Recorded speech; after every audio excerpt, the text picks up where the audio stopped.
बंदी छोड़ सतगुरु रामपाल जी परमेश्वर जी की जय हो। परम पिता परमात्मा सारी सृष्टि के रचनहार कुल मालिक असंख्य ब्रह्मांडों के स्वामी जगत गुरु तीनों लोकों में प्रवेश करके सबका भरण पोषण करने वाले राजाधिराज आत्माधार नाथों के नाथ देवों के देव महादेव सर्वेश्वर महेश्वर मृत्युंजय अजरो अमर आदि अनादि सनातनी प्रभु जगत पिता जगदीश्वर श्री श्री 1008 की उपाधि के वास्तविक अधिकारी अकाल मूर्त शब्द स्वरूपी राम वासुदेव सर्वगतम ब्रह्म परम पूज्य प्रथम पूज्य परम संत परम पुरुष परम धनी परम दयालु सत्य कबीर हक्का कबीर अल्लाह अकबर बाखबर अल्लाह ताला जगत के तारणहार जगत के मुक्तिदाता जगत के जगन्नाथ हारे के सहारे हिंदुओं के राम मुसलमानों के अल्लाह सिखों के वाहिगुरु ईसाइयों के मसीह दया के सागर दया निधि करुणा के सागर करुणा निधि स्वयंभू परिभू संकट मोचन कष्ट हरण मंगल करण दुख भंजन अविगत कबीर निर्विकार निर्विषम परमात्मा अलय अलेख सतगुरु आदि अनादि सतगुरु असली मर्यादा पुरुषोत्तम असली राम असली कृष्ण असली घनश्याम असली मुरारी राजाओं के राजा महाराजाओं के महाराजा शहंशाहों के शहंशाह सम्राटों के सम्राट भगवानों के भगवान अल्लाहों के अल्लाह प्रभुओं के प्रभु मसीहों के मसीह सच्चे वाहिगुरु बाबाओं के बाबा पीरों के पीर सेठों के सेठ जगत सेठ सावड़सा सेठ सर्वगुण संपन्न अनंत कोटि कलाओं के स्वामी अनंत कोटि ब्रह्मांडों के नायक योगियों में महायोगी ध्यानियों में महाध्यानी सिद्धों में परम सिद्ध ज्ञानियों में तत्व ज्ञानी ब्रह्म ज्ञानी महाज्ञानी परम ज्ञानी सर्वश्रेष्ठ ज्ञानी विज्ञानी युवा कबीर समृत कबीर असमवात अमित ओजा सच्चे रहनुमा करीम अल्लाह सुबहान अल्लाह दुनिया के अंतिम पैगंबर 8 सितंबर 1951 से गांव धनाना जिला सोनीपत हरियाणा भारतवर्ष की पावन भूमि पे प्रकट रियल कल की भगवान श्री नारायण साकार हरि श्री बाबा साहेब गरीब निवाज संत श्रोमणी सतगुरु रामपाल जी परमेश्वर जी के चरण कमल में साध संगति से जुड़े हुए देश विदेश से हम सभी सत्सेवक भाई बहनों का अनंत कोटि दंडवत प्रणाम। सत्साई भाई और बहनों, बहुत बड़ी दया बहुत बड़ी मेहर पूज्य गुरुदेव भगवान की, जिनके शुभ आशीर्वाद से आप और हम सभी सत्सेवक भाई बहन भक्ति मार्ग पर तत्व ज्ञान को आधार बनाकर सतगुरु आशीर्वाद से निरंतर आगे की ओर बढ़ रहे हैं। भाई और बहनों, कबीर सागर के सरलार्थ के ऊपर जो कि गुरुदेव भगवान के कर कमल से लिखित है, अनुवादित है, वीडियो बनाने की श्रृंखला जारी है और पिछले वीडियो में हमने काफ़ी कुछ पढ़ा समझा और गुरुदेव भगवान के आशीर्वाद से अपने जीवन में धीरे धीरे लागू भी कर रहे हैं। भाई और बहनों, ये सभी पवित्र पुस्तकें पूर्ण परमेश्वर सतगुरु रामपाल जी के कर कमल से लिखित होने के कारण हमने इनको पढ़ना बहुत आवश्यक है। यदि हम नहीं पढ़ेंगे या अनपढ़ हैं, किसी और से नहीं सुनेंगे, तो हम कहीं न कहीं परमात्मा के दोषी बनते हैं, क्योंकि परमेश्वर ने लिखी हमारे लिए है तो पढ़नी भी हमें ही पड़ेंगी। भाई और बहनों, सन 2014 बरवाला कांड से पहले जब हम सतलोक आश्रम में पूज्य गुरुदेव जी के मुख कमल से सत्संग सुनने व आशीर्वाद लेने जाया करते थे और जब गुरुदेव भगवान सुबह या रात्रि के समय सत्संग किया करते थे, उस समय पांडाल में कुछ भक्तों की सेवा लगाई जाती थी पांडाल सेवादारों के तौर पर। उनका यही काम होता था कि यदि कोई भगत सो जाए या आपस में बातचीत कर रहे हैं तो उनको सावधान किया जाए कि भाई सामने गुरुदेव भगवान सत्संग कर रहे हैं। ऐसा परमात्मा क्यों करवाया करते थे? इसलिए क्योंकि गुरुदेव भगवान को पता है अपने विधान का, अपने संविधान का और इस काल के विधान का, कि जब कल को ये प्राणी धर्मराज के दरबार में जाएगा तो धर्मराज फिर इस आत्मा को दंडित करेगा कि भाई देख, पूर्ण परमात्मा सतलोक से सशरीर प्रकट होकर तेरे लिए दिन रात सत्संग कर रहा था और उस समय तू सत्संगों को ध्यान से ना सुनकर लोट पलोट मार रहा था, नींद ले रहा था, आपस में इधर उधर की बातें कर रहा था, तो उसका दंड फिर इस जीवात्मा को दिया जाता है, यानी परमेश्वर को हल्के में लेने की सजा। ठीक इसी प्रकार भाई और बहनों, वर्तमान में गुरुदेव भगवान ने उसी पूर्ण परमेश्वर कबीर जी ने 8 सितंबर 1951 को गांव धनाना जिला सोनीपत हरियाणा की पवित्र भूमि पे प्रकट होकर और वर्तमान में हमारे लिए जितनी भी पुस्तकें अपने कर कमल से लिखी हैं, इन पुस्तकों को हमने ध्यान से पढ़ना या सुनना बेहद जरूरी है। अन्यथा यदि किसी कारण से हम सतलोक नहीं जा पाए तो फिर ये धर्मराज हमें दंडित अवश्य करेगा।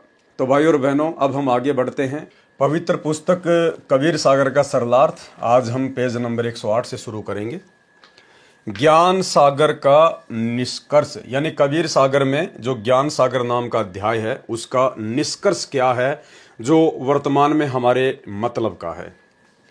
इस अध्याय में कुल 106 प्रश्न हैं। हमने मोती निकालने हैं। सागर भरा रहेगा। हमारे लिए मोती प्राप्त करना अनिवार्य तथा पर्याप्त है। प्रथम तो यह सिद्ध करना चाहूंगा कि अथाह सागर से मोती निकालना मेरे स्तर का कार्य नहीं था। यानी अपने आप को छुपाते हुए पूज्य गुरुदेव भगवान एक भगत की भूमिका में अपने गुरुदेव को प्राथमिकता देते हुए यहाँ पर इस प्रकार से बोल रहे हैं कि इस अथाह सागर से मोती निकालना अर्थात इतने बड़े कबीर सागर का चंद दिनों में सरलार्थ करके आपके कर कमलों में पेश करना ये मेरे स्तर का कार्य नहीं था। परमेश्वर हैं, इसमें कोई संशय नहीं है, लेकिन इस काल लोक में परमेश्वर जिस प्रकार से अपने आप को छुपाते हुए अन्य युगों में भी लीला करते हुए आए हैं, उसी प्रकार से आज भी अपने आप को छुपाते हुए ये बात कह रहे हैं। मैं रामपाल दास केवल 10वीं तक पढ़ा हूँ। उसके पश्चात 3 वर्ष का सिविल इंजीनियरिंग में डिप्लोमा किया और हरियाणा सरकार के सिंचाई विभाग में 17/2/1977 को जूनियर इंजीनियर जेई के पद पर नौकरी पर लगा। भाई और बहनों, परमेश्वर विद्वानों के विद्वान है, ज्ञानियों के ज्ञानी हैं। उनको ये काल लोक की पढ़ाई पढ़ने की आवश्यकता नहीं पड़ती है। ये काल लोक की पढ़ाई तो 2 टाइम की रोजी रोटी के लिए और सामाजिक स्तर पर थोड़ा बहुत ज्ञान प्राप्त करने के लिए आप और हमारे जैसे 2 कोटि के जीवों को आवश्यकता पड़ती है।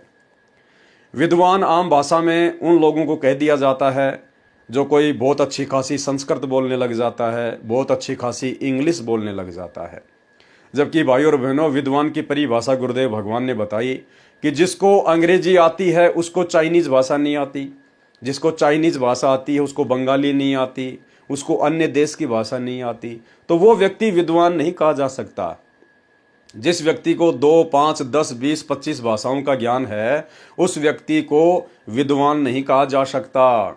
विद्वान तो केवल पूरी सृष्टि में एक ही है जिसे जगत गुरु कहते हैं, स्वयं कबीर परमात्मा, जो वर्तमान में सतगुरु रामपाल जी के रूप में धरती पे प्रकट हैं। ये विद्वानों के विद्वान हैं, ज्ञानियों के ज्ञानी हैं, तत्व ज्ञानी हैं, ये सर्वज्ञ हैं, ये इस अखिल ब्रह्मांड के कण कण की जानकारी रखते हैं। इसलिए सकल सृष्टि में परमेश्वर के अलावा यानी सतगुरु के अलावा दूसरा अन्य कोई विद्वान नहीं होता है। ये काल लोक की पढ़ाई तो परमात्मा ने आप और हम तुच्छ प्राणियों को यहाँ का ये ज्ञान समझाने के लिए इस काल लोक के हिसाब से लीला करते हुए पढ़नी पड़ी। अन्यथा ना ही तो परमेश्वर को डिप्लोमा करने की आवश्यकता पड़ती है और ना ही परमेश्वर को ये काल लोक की नकली पढ़ाई पढ़ने की जरूरत पड़ती है। मैं रामपाल दास केवल 10वीं तक पढ़ा हूँ। उसके पश्चात 3 वर्ष का सिविल इंजीनियरिंग में डिप्लोमा किया और हरियाणा सरकार के सिंचाई विभाग में 17 फरवरी 1977 को जूनियर इंजीनियर जेई के पद पर नौकरी लगा। 17 फरवरी 1988 को परम पूज्य गुरुदेव स्वामी राम देवानंद जी से दीक्षा प्राप्त हुई। फिर मार्च 1994 को गुरुदेव ने गुरुपद प्रदान किया। जबकि भाई और बहनों, आप और हमें अच्छे से पता है कि सतगुरु रामपाल जी स्वयं ही पूर्ण ब्रह्म परमात्मा है, कबीर देव हैं और कबीर परमेश्वर को या किसी से भी सत्संग करने की या नाम दीक्षा आगे देने की इजाजत लेने की आवश्यकता नहीं पड़ती है। ये तो केवल परमात्मा सांसारिक दृष्टि में, लोक दिखावे में, अगर कल को कोई व्यक्ति इस प्रकार का सवाल उनके भक्तों से करे कि भाई आपके गुरुदेव के गुरु कौन हैं, उनको आगे सत्संग करने और नाम दीक्षा देने का अधिकार कैसे और कहाँ से प्राप्त हुआ, तो सांसारिक दृष्टि से हम उन लोगों को समझा सकें। इसीलिए अन्यथा सतगुरु रामपाल जी परमेश्वर स्वयं कबीर भगवान है और कबीर भगवान को सत्संग करने की और आगे नाम दीक्षा देने की किसी भी 21 ब्रह्मांड के प्राणी से इजाज़त लेने की आवश्यकता नहीं पड़ती है। और आप जियों को पिछले वीडियो में दिखाया था कि किस प्रकार से गुरुदेव के कलयुगी बेटे मनोज ने जो अपना इंटरव्यू दिया था उसमें उसने जिक्र किया कि सतगुरु रामपाल जी परमेश्वर और मैं जब दादा गुरु जी के पास में गए कुटिया में, उस समय दादा गुरु जी ने किस प्रकार से सतगुरु रामपाल जी को महत्व दिया। वे अपने आसन से खड़े होने लगे और संत रामपाल जी को अपने आसन पर बैठाने लगे। उसके बाद संत रामपाल जी को किस प्रकार से टकटकी लगाकर देखते रहे और अन्य सेवादारों को कहा कि जब मैं कुटिया में विश्राम कर रहा था और हरियाणा से संत रामपाल जी आए हुए थे, तो आप लोगों ने मुझे जगाया क्यों नहीं, मुझे बताया क्यों नहीं, आप लोगों ने उनको बाहर इंतजार क्यों करवाया। तो भाई और बहनों, वर्तमान में ठीक इसी प्रकार 650 साल पहले वाली लीला चल रही है। संत रामपाल जी स्वयं कबीर भगवान हैं और आदरणीय रामदेवानंद जी तो केवल उनके मुंह बोले गुरु बने हुए थे। अन्यथा आदरणीय रामदेवानंद जी को इस बात का भली भांति पता था कि जो महान शक्ति, जो परम शक्ति मेरा शिष्य बनने की भूमिका कर रही है, ये स्वयं कबीर भगवान है। इसीलिए उन्होंने एक भगत को इस प्रकार से महत्व देना पड़ा।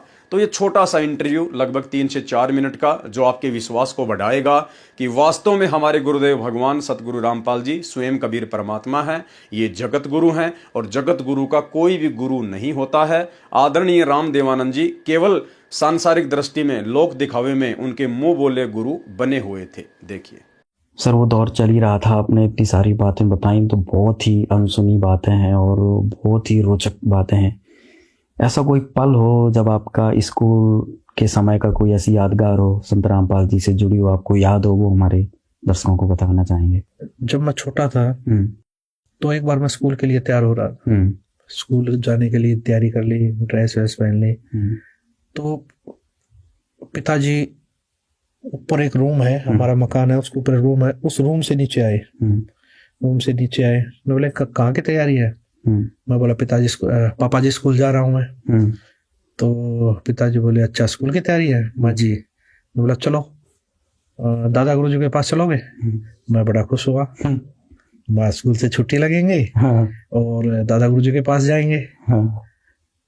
तो बड़ी खुशी हुई, माँ हाँ जी चलूंगा चलूंगा। उसके बाद पिताजी ने मम्मी जी को बोला कि इसको तैयार कर दो और 2 जोड़ी कपड़े डाल दो, हम स्वामी रामदेवानंद महाराज के पास पंजाब में तलवंडी बाई जा रहे हैं।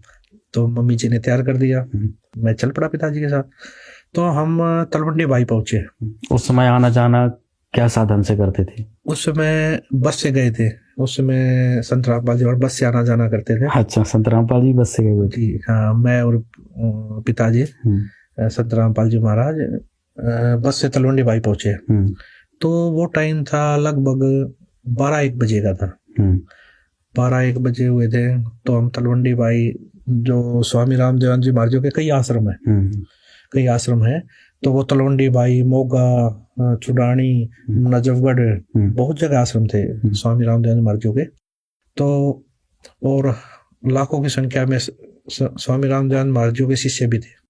तो हम तलवंडी बाई पहुंचे आश्रम में। पहुंचने के बाद श्रद्धालु जो वहाँ सेवा कर रहे थे सबसे सत्साहिब हुई, तो वहाँ बैठे। तो दादा गुरुदेव जी के बारे में पूछी, गुरुदेव जी कहाँ है। तो बताए जी वो विश्राम कर रहे हैं कमरे में अंदर। तो जब विश्राम कर रहे थे तो एक श्रद्धालु बोला जी दादा गुरुदेव जी को उठा देते हैं। तो गुरुजी ने मना कर दिया, नहीं, गुरुदेव जी को सोने दो, जब उठेंगे ना तब मिल लेंगे। ठीक है। तो हम गुरुदेव जी और दादा गुरुदेव जी का कमरा था, उससे बाहर बैठ गए। तो बाहर बैठ गए तो हम श्रद्धालु जो वहाँ सेवा कर रहे थे वो चाय ले आया। तो हमने वहाँ बैठकर चाय पी।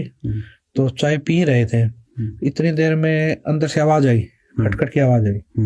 तो जो सेवा कर रहा था वो, हाँ, जो श्रद्धालु हमारे साथ बातचीत कर रहा था, बैठा था, वो एकदम उठ के अंदर भागा। वो माँ क्या हुआ? पिताजी बोले क्या हुआ? गुरुदेव जी उठ गए हैं। तो वो भागा अंदर। तो अंदर गया तो हम बाहर खड़े थे, गुरुदेव जी इंतजार कर रहे थे हम। तो अंदर से जैसे श्रद्धालु ने जाके बताई कि हरियाणा से रामपाल जी आए हैं और उनका लड़का साथ आया है। तो दादा गुरुदेव जी, अंदर से आवाज आ रही, अंदर क्यों नहीं बुलाया उनको? दादा गुरुदेव जी अंदर क्यों नहीं आए, अंदर क्यों नहीं लेके आए आप उनको? अच्छा। वो कह रहा जी आप विश्राम कर रहे थे, उठाया क्यों नहीं मेरे को? अच्छा, आपने उठाया क्यों नहीं? जब वो आए हुए थे तो उठाया क्यों नहीं मेरे को? अंदर क्यों नहीं लेके आए आप? अच्छा। तो एक श्रद्धालु और था, वो भागा आया अंदर से बाहर, ने बोला जी गुरुदेव जी बुला रहे हैं आपको, अंदर आ जाओ, जल्दी आ जाओ, यानी कि जल्दी ही उसमें आओ। तो गुरुदेव जी बोले, बोले क्या बात हुई? उनको रोका, कुछ बात होगी क्या? कि वो बोले कोई ऐसी बात तो नहीं होगी जिससे दादा गुरुदेव जी स्वामी रामदेव जी महाराज मुझसे नाराज हो गए हो कभी? कोई ऐसी बात तो नहीं हो रखी है? गुरु जी बोले, नहीं जी नाराज नहीं, वो तो यूं कह रहे हैं, वो तो ये दादा गुरुदेव जी ये कह रहे हैं, उनको पहले क्यों नहीं बुलाया? अच्छा। मुझे उठाया क्यों नहीं? वो तो इसलिए बोल रहे हैं। तो उसके बाद अंदर गए तो दादा गुरुदेव जी यूं देखकर, रूम था तो दादा गुरुदेव जी यूं देखकर, यूं गेट की तरफ देखकर यूं उठ रहे। अच्छा। यानी कि गुरु जी अंदर आए, उनको देखकर उठने लगे। अच्छा। अपनी चारपाई से। अच्छा। हाँ, उठने लगे तो गुरुजी, हम स्पीड से चले रहे थे, जाके गुरुजी के चरण लिए, चरण लेके गुरुजी के खड़े, तो दादा गुरुजी उठ रहे थे, उठते साथ बोले जी आप यहाँ बैठिए। अच्छा। दादा गुरुदेव जी बोले जी आप बैठिए। संत रामपाल जी महाराज, संत रामपाल जी महाराज जी को बोले जी आप बैठिए यहाँ। आप श्रद्धालु जो दो सेवक थे वो खड़े थे वहाँ, वो भी आश्चर्य में, दादा गुरुजी क्या बोल रहे हैं। और दादा गुरुदेव जी हाथ जोड़ कर बोले जी आप बैठिए। तो गुरुदेव जी ने हाथ जोड़े, नौलाना ने नहीं जी आप बैठिए। गुरुदेव जी ये स्थान तो आपका है, आप बैठिए। गुरुदेव जी, दादा गुरुदेव जी भी यूं करके नहीं जी आप बैठिए। कम से कम 2-3 मिनट तक ये चीजें चलती रही। अच्छा। जैसे कोई घर में मेहमान आ जाता, हम कहते जी बैठिए, वो कहने नहीं जी पहले आप बैठिए। तो कम से कम 2-3 मिनट तक ये चीजें चली है, मैंने देखी है ये चीजें। बच्चा था उस समय, ध्यान नहीं था भाई इतना। सर ये तो जो आपने बताई ये बात बहुत ही अद्भुत है, क्योंकि सनातन धर्म में, हिंदू धर्म में, अपनी गुरु परंपरा में अगर देखा जाए तो गुरु पद उच्च होता है और शिष्य का स्थान जो होता है वो नीचे होता है। आज इस प्रकार से आप एक घटना का जिक्र कर रहे हैं, तो स्वामी जी अपने चारपाई पे संत रामपाल जी महाराज को बिठाने के लिए बोल रहे हैं। जी, ये चीजें मुझे भी, चलो उस समय बचपना था इतनी समझ में, लेकिन आंखों के सामने ये चीजें चल तो रही थी। ये क्या हुआ उस समय? हाँ, ये क्या हो रहा है। और उस समय 2 सेवक भी वहीं खड़े, वो भी आश्चर्य में, उनकी भी वो भी यूं देख रहे बिल्कुल ये चीजें, स्वामी रामदेव जी महाराज जी मतलब क्या कर रहे हैं। तो ये चीजें 2-3 मिनट तक चली, वो मैंने देखी वहां पर। वो चीजें जब देखी तो गुरुदेव जियों ने बड़े ही मतलब ये लगा लिए, बड़े ही आधीनता से कई बार प्रार्थना करने के बाद स्वामी रामदेव महाराज जी को चारपाई पे वापस बैठाया। फिर भी स्वामी रामदेव महाराज जी ये बोले वहां नहीं, चारपाई पे बैठो आप भी। गुरु जी को बोला आप चारपाई पे बैठो, फिर भी अच्छा। नीचे नहीं बैठना है। गुरुदेव जी ने चरण पकड़े और गुरु जी के चरण लिए, चरण लेके गुरुदेव जी नीचे बैठ गए, चरण दबाने लगे। गुरुदेव संत रामपाल जी महाराज जी बोले, नोला जी, संत रामपाल जी महाराज जी चरण सेवा करने लगे। तो मैं भी चरण सेवा करने लग गया। तो स्वामी रामदेव जी महाराज जी तब भी मैं देख रहा था, उस समय भी बड़े ही गुरुजों की तरफ देखते रहे, फिर भी मतलब यूं देखते रहे, गुरुजों की तरफ देखते रहे। अच्छा। हाँ, ये चीज बड़ा ही अचंभित लगी उस समय। मैं देख रहा था, मैं ये क्या चीज है क्या नहीं। श्रद्धालु जो सेवक खड़े थे वो तो मतलब ये लगा लीजिए देखते ही रहे, बिल्कुल आंखें फटी रह गई उनकी। दादा गुरुदेव जी क्या इतना महत्व दे रहे हैं, क्या बात है। तो ये चीजें मैंने देखी उस समय। तो ये चीजें जो समझ में आ रही हैं, ये चीजें तो जैसे सत्संग सुनने को मिले, संत रामपाल जी महाराज जी को पता लगा। उस समय भी आज से 600 साल पहले भी ये घटना घटी थी। अच्छा, कैसे? ये जिस समय कबीर परमात्मा जी आए उस समय भी स्वामी रामानंद जी महाराज कबीर साहब जी के गुरु जी थे, नाम दीक्षा ली थी। तो कबीर परमात्मा स्वामी रामानंद जी महाराज जी को सतलोक दिखा के लाए, वो सचखंड दिखा के लाए। सारी इस काललोक का या इस पृथ्वी का लगा लीजिए जितने भी ब्रह्मांड सब दिखाया उन्होंने, उनको उनके बारे में जानकारी दी। तो ये सारी जानकारी मिलने के बाद स्वामी रामानंद जी महाराज जी को भक्ति का ज्ञान हो गया, उस सचखंड का ज्ञान हो गया। तो इसी प्रकार स्वामी रामानंद जी महाराज जियों ने कबीर परमात्मा को हाथ जोड़कर प्रार्थना की कि जी आप मुझे नाम दीक्षा दीजिए, आप ही परमात्मा हो। जब उनको ज्ञान होगा उन्होंने बोला आप ही परमात्मा हो। अच्छा। तो मैं कैसे बैठ सकता हूँ जी ऊपर, कैसे मैं आपका गुरु हो सकता हूँ। तो ये चीजें जब देखी, ये चीजें उस समय भी ये ये घटना घटी थी, ये विचित्र घटना हुई थी उसमें भी। तो स्वामी कबीर परमात्मा ने स्वामी रामानंद जी महाराज जी को भी यही बोला था उस समय कि जी गुरु और शिष्य का नाता है, ये बना रहेगा, ये भक्ति काल का कलयुग तक। कबीर परमात्मा बोले ये चीजें चलेंगी, अरे वहां तक लेके जानी है हमें, तो आप मेरे गुरु रहो, मैं आपका शिष्य रहूंगा। और ये भक्ति, जो भक्ति युग है, ये गुरु शिष्य का नाता बना रहेगा, ये मेरी आपसे प्रार्थना है। तो ये चीजें अब जो देखने को मिल रही है, ये चीजें कुछ मुझे तो लगा वही बिल्कुल, ये तो वही घटनाक्रम जो अभी आपने 600 वर्ष पहले कबीर जी का बताया, वही घटनाक्रम इस समय आपने जो देखा, ये तो बहुत ही अद्भुत बात है। जो हमारे दर्शक हैं वो इस घटना को देखकर समझ सकते हैं कि ये तो बिल्कुल प्रत्यक्ष दृष्टा थे मनोज जी वहां पर। और जो ये घटनाक्रम हुआ, इससे संत रामपाल जी महाराज के जो भक्त हैं वो समझ सकते हैं कि संत रामपाल जी महाराज कौन है। ये तो सर बहुत ही अद्भुत आपने घटना बताई। 17 फरवरी 1988 को परम पूज्य गुरुदेव स्वामी राम देवानंद जी से दीक्षा प्राप्त हुई। फिर मार्च 1994 को गुरुदेव ने गुरु पद प्रदान किया। कहा, बेटा तू दीक्षा दे, मैं तेरे को आदेश देता हूं। जबकि भाइयों और बहनों, आदरणीय राम देवानंद जी ने कभी भी परम पूज्य सतगुरु रामपाल जी को बेटा कहकर संबोधित नहीं किया। ये आपस में उनकी गुप्त बातें थी। और सतगुरु रामपाल जी गुरु को महत्व देते हुए और अपने आप को गुरु से छोटा दर्शाते हुए, यदि वे इस प्रकार से भूमिका ना करें, इस प्रकार के शब्द अपने गुरु को परमात्मा संबोधित करते हुए या उनको विशेष महत्व देते हुए ना लिखें, तो भाइयों और बहनों, फिर आने वाले समय में उनके जो फॉलोवर होंगे वो फिर किस प्रकार से एक शिष्य में कितनी अधीनता होनी चाहिए, कितना शिष्टाचार होना चाहिए, ये पाठ भला कैसे सीखेंगे। इसलिए सतगुरु रामपाल जी यहाँ पर अपने आप को छुपाते हुए और अपने मुंह बोले गुरु को, एक आत्मा को महत्व देते हुए इस प्रकार की बातें लिख रहे हैं। अन्यथा आदरणीय राम देवानंद जी ने कभी भी उनको बेटा कहकर संबोधित नहीं किया। उस दिन वही दिन था जिस दिन परमेश्वर कबीर जी अपनी प्यारी आत्मा संत गरीबदास जी को छुड़ाने के खेतों में मिले थे और दीक्षा दी थी। सत्य लोक ले गए थे, शाम को वापस छोड़ा था। उस उपलक्ष्य में 3 दिन का पाठ चल रहा था।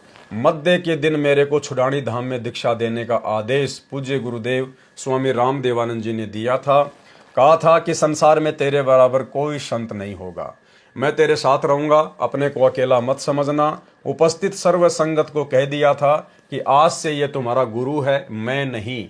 जो वस्तु इसके पास है वह विश्व में किसी के पास नहीं है। जो वस्तु इनके पास है वो विश्व में किसी के पास नहीं है। कौन सी वस्तु? मोक्ष, परम पद की प्राप्ति करवाना, सार शब्द जो इनके पास है वो विश्व में किसी के पास नहीं, अखिल सृष्टि में किसी के पास में नहीं है, क्योंकि ये पूर्ण परमात्मा है। जो वस्तु इनके पास है वह विश्व में नहीं है। उस दिन के बाद से यह दास दीक्षा देने लगा। नौकरी करते करते छुट्टी लेकर तथा शनिवार रविवार की छुट्टियों में पाठ भी करता, सत्संग भी करता था। मई 1995 में पाठों की संख्या अधिक होने के कारण नौकरी पर नहीं जा पाया। नौकरी से त्यागपत्र दे दिया जो हरियाणा सरकार से स्वीकृत है। मैं ये बताना चाहता हूं कि जो ज्ञान मुझे प्राप्त हुआ है वह सामान्य व्यक्ति को प्राप्त नहीं हो सकता। अब भाइयों और बहनों, इस परमेश्वर कबीर देव के अलावा इस पूरी सृष्टि में बाकी सभी सामान्य व्यक्ति ही हैं। यदि कोई असामान्य व्यक्तित्व का धनी है तो स्वयं कबीर परमात्मा है, सतगुरु रामपाल जी भगवान है। इसलिए परमात्मा ने यहाँ पर अपने आप को दर्शा दिया है। क्या कह रहे हैं? मैं ये बताना चाहूंगा कि जो ज्ञान मुझे प्राप्त है वह सामान्य व्यक्ति को प्राप्त नहीं हो सकता, क्योंकि वह ज्ञान उन महापुरुषों को छोड़कर जिनको परमेश्वर मिले थे और ऊपर लेकर गए फिर वापस छोड़ा था, जिसके शुभ नाम ऊपर बताए हैं, आज तक अन्य किसी को प्राप्त नहीं हुआ। कबीर जी ने कहा है, कबीर 9 मन सूत उलझिया, ऋषि रहे झकमार, सतगुरु ऐसा सुलझा दे उलझे न दूजी बार। मेरे कहने का तात्पर्य यह है कि जो ज्ञान विश्व में वर्तमान में किसी के पास नहीं है, पहले भी नहीं था, यह सामान्य बात नहीं है। परमात्मा संकेत कर रहे हैं, एक लाइन ऊपर लिखकर फिर नीचे परमात्मा ने संकेत कर दिया कि यह सामान्य बात नहीं है। यानी मैंने इस लाइन में जो कुछ बोला है वो सामान्य बात नहीं है। क्या मेरे कहने का तात्पर्य यह है कि जो ज्ञान विश्व में वर्तमान में किसी के पास नहीं, यानी वर्तमान समय में पूरे विश्व में किसी के पास भी वो ज्ञान, वो समाधान, वो सार शब्द नहीं है जो सतगुरु रामपाल जी के पास है। पहले भी नहीं था, पहले भी नहीं था। यानी संत रामपाल जी से पहले उनके मुंह बोले गुरुदेव थे आदरणीय रामदेवानंद जी, उनके पास भी नहीं था। पंडित चिदानंद जी के पास भी नहीं था। आदरणीय गरीबदास जी के पास भी नहीं था। तो भाइयों और बहनों, फिर था किसके पास में? 650 साल पहले तो खुद ही परमात्मा आए थे कबीर नाम से। उस समय ये पूरा ज्ञान देना नहीं था। और कह रहे हैं कि वर्तमान में ये ज्ञान किसी के पास नहीं है और ना पहले था। इसका मतलब भाई और बहनों, सतगुरु रामपाल जी खुद ही कबीर भगवान है। और कबीर भगवान के अलावा ये ज्ञान ना तो वर्तमान में किसी के पास हो सकता, ना आगे किसी के पास होगा, और ना पहले किसी के पास में हुआ था। इस लाइन का मतलब यह है सांकेतिक रूप में कि सतगुरु रामपाल जी वर्तमान में खुद ही कबीर भगवान है और इनके अलावा इस सृष्टि की रचना को अन्य कोई ना जान सकता, ना पहचान सकता, ना कोई किसी को बता सकता। और इस काल के 21 ब्रह्मांड से कोई भी जीव किसी जीव को मुक्त नहीं करवा सकता परमेश्वर के अलावा। तो यहां पे गुरुदेव ने ये बातें कहकर अपने आप को कबीर परमात्मा साबित कर दिया है। मेरे कहने का तात्पर्य यह है कि जो ज्ञान विश्व में वर्तमान में किसी के पास नहीं है, पहले भी नहीं था, यह सामान्य बात नहीं है। पहले जिन महापुरुषों को परमेश्वर मिले उनको संपूर्ण ज्ञान था। अब यहां पर परमात्मा ने फिर अपने आप को छोटा साबित कर दिया कि उनको संपूर्ण ज्ञान था। अगर उन्हीं को संपूर्ण ज्ञान था तो यहां पर संत रामपाल जी ये बात क्यों लिखेंगे कि जो ज्ञान विश्व में वर्तमान में किसी के पास नहीं, पहले भी नहीं था, तो फिर उन महापुरुषों के पास में संपूर्ण ज्ञान कहां से आ जाएगा? तो हमने संकेतों को समझना पड़ेगा। परमात्मा बीच बीच में अपने आप को छुपा भी देते हैं, अपने आप को उजागर भी कर देते हैं। और इन पॉइंटों को पकड़ने के लिए ही परमात्मा ने हमें सत्संग सुनाए हैं, तत्व ज्ञान दिया है और साध संगति से जोड़ दिया है। भाइयों और बहनों, आपके हृदय में सतगुरु अभी समाये हैं या नहीं समाये हैं, आप अपने गुरुदेव भगवान को कितना महत्व दे पा रहे हैं, इसका एक फॉर्मूला है। जब भी हम कोई लेख अपने पूज्य गुरुदेव के कर कमल से लिखित पढ़ेंगे, जैसे उनके द्वारा लिखी गई कोई पुस्तक, और यदि हमें उनके कर कमल से लिखी गई पुस्तक में ऐसी ऐसी गूढ़ बातें, रहस्यमयी बातें सुनकर यदि दृढ़ विश्वास हो जाता है कि इसमें कोई मीन मेख नहीं है, गुरुदेव ने जो कह दिया फाइनल, यानी हमें वेद, गीता, कुरान, पुराण, बाइबल पर भी इतना विश्वास नहीं होगा जो हमें अपने गुरुदेव भगवान के कर कमल से लिखित लेख पर होगा, तो समझिए आपके हृदय में आपके गुरुदेव भगवान समाये हुए हैं। यानी आपके लिए आपके गुरुदेव भगवान के अलावा अन्य कोई भी देवी देवता या महापुरुष वो महत्व नहीं रखता जो महत्व आपके लिए आपके गुरुदेव भगवान रखते हैं। ये पहचान है भाई और बहनों।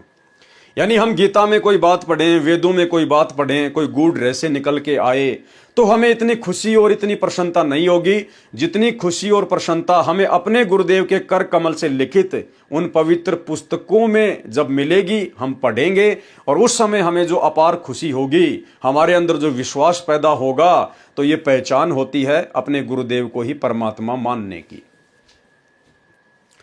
मेरे कहने का तात्पर्य यह है कि जो ज्ञान विश्व में वर्तमान में किसी के पास नहीं है, पहले भी नहीं था, ये सामान्य बात नहीं है। पहले जिन महापुरुषों को परमेश्वर मिले थे उनको संपूर्ण ज्ञान था, परंतु उनको संपूर्ण दीक्षा देने का आदेश नहीं था। वह संपूर्ण आध्यात्मिक ज्ञान तथा संपूर्ण दीक्षा मंत्र देने का अधिकार मुझ दास को मिला है, क्योंकि वो संपूर्ण अधिकार इस अखिल सृष्टि में केवल कबीर परमेश्वर को ही हो सकता है। और वर्तमान में गुरुदेव भगवान स्वयं कबीर परमात्मा ही है। और फिर अपने आप को छुपाते हुए कह देते हैं कि भाई ये सत्संग करने का आदेश, नाम दीक्षा देने का आदेश मुझे मेरे पूज्य गुरुदेव की दया से प्राप्त हुआ, कबीर भगवान की दया से प्राप्त हुआ। तो अब हम इन संकेतों को समझने लग गए हैं कि परमेश्वर अपने आप को क्यों छुपाते हैं। वह संपूर्ण आध्यात्मिक ज्ञान तथा संपूर्ण दीक्षा मंत्र देने का अधिकार मुझदास को मिला है। यह असामान्य बात है। मेरी इतनी तीक्ष्ण बुद्धि नहीं थी कि इतने विशाल अध्यात्म ज्ञान को संग्रह यानी स्टोर कर सके, तथा सार निकाल सके। ये तो परमेश्वर कबीर बंदी छोड़ जी की शक्ति से तथा पूज्य गुरुदेव जी के आशीर्वाद तथा आदेश से संभव हुआ है। सीधे शब्दों में वही लीला चित्रार्थ हुई जो तोतादरी नामक स्थान पर पंडितों के भंडारे में प्रवेश करने के लिए कबीर परमेश्वर जी ने एक भैंसे को चारों वेदों के मंत्र संस्कृत भाषा में बुलवाए थे। मुजदास से भी यह आध्यात्मिक संपूर्ण सत्य ज्ञान बुलवाया जा रहा है। नहीं, अब आप और हमारी ये परीक्षा होगी भाई और बहनों, जब हम इस प्रकार के लेख गुरुदेव के कर कमल से लिखित पढ़ेंगे जिनमें गुरुदेव अपने आप को छुपाते हैं, तो वो हमारी परीक्षा होगी कि हम इन बातों को सीधे सीधे स्वीकार कर लेते हैं या फिर अब हमें हर शब्द में हर बात में अपने पूज्य गुरुदेव परमात्मा नजर आएंगे और हमें पता चल जाएगा, बिल्कुल नीर खीर का निबेरा सा हो जाएगा कि गुरुदेव यहां पर अपने आप को छुपा रहे हैं और यहां पर गुरुदेव अपने आप को उजागर कर रहे हैं। भाई और बहनों, ये दया वर्तमान में सतगुरु रामपाल जी परमेश्वर जी ने आप और हम सत्सेवकों के ऊपर बख्शी है।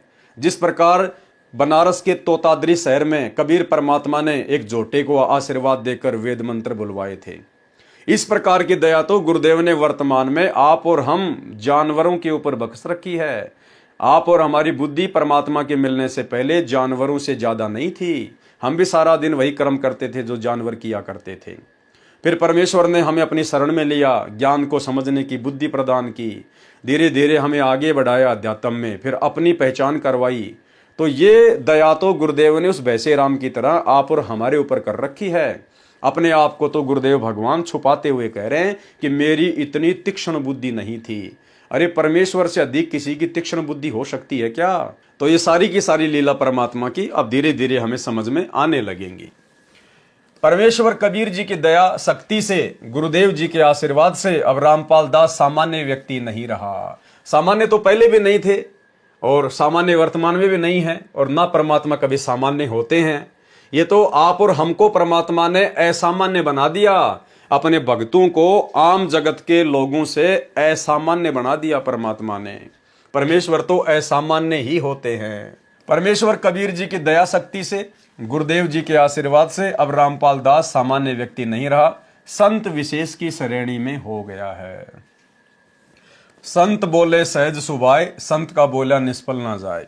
यानी जो पूर्ण संत होता है, यदि वो नॉर्मल बातचीत करते समय भी अपने मुख से कोई बातें निकाल देता है तो भी वो असामान्य बात नहीं होती, वो पत्थर की लकीर होती है। साध वचन पलटे नहीं, चाहे पलट जाए ब्रह्मांड। ज्ञान सागर का सार पेज नंबर 1 पर सर्वप्रथम कुछ नाम लिखे हैं जिनसे स्पष्ट है कि पवित्र कबीर सागर पर धनी धर्मदास जी के बिंद यानी पुत्र वंशावली का प्रभाव रहा है।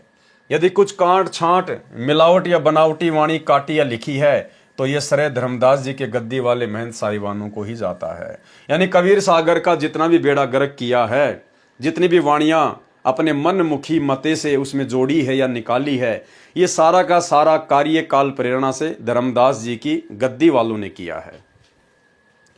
सौरठा बूझो संत विवेक करी, सत्य नाम सार, सतगुरु का आदेश ये है उतरो भवजल पार। सुमरो मंचित एक करी, सतगुरु दीन दयाल। यथार्थवाणी क्या है जो गुरुदेव भगवान बता रहे हैं? सुमरो मंचित एक करी, सतगुरु करे निहाल। अगम शब्द परमाण इमी, छेड़ सके नहीं काल। बंदी छोड़ दयाल प्रभु, बंदो गुरु पद पंकज। देत दान जो मुक्ति फल, तुम चरणन मम रंज। मुक्ति भेद में कहूं विचारी, ताको नहीं जानत संसारी।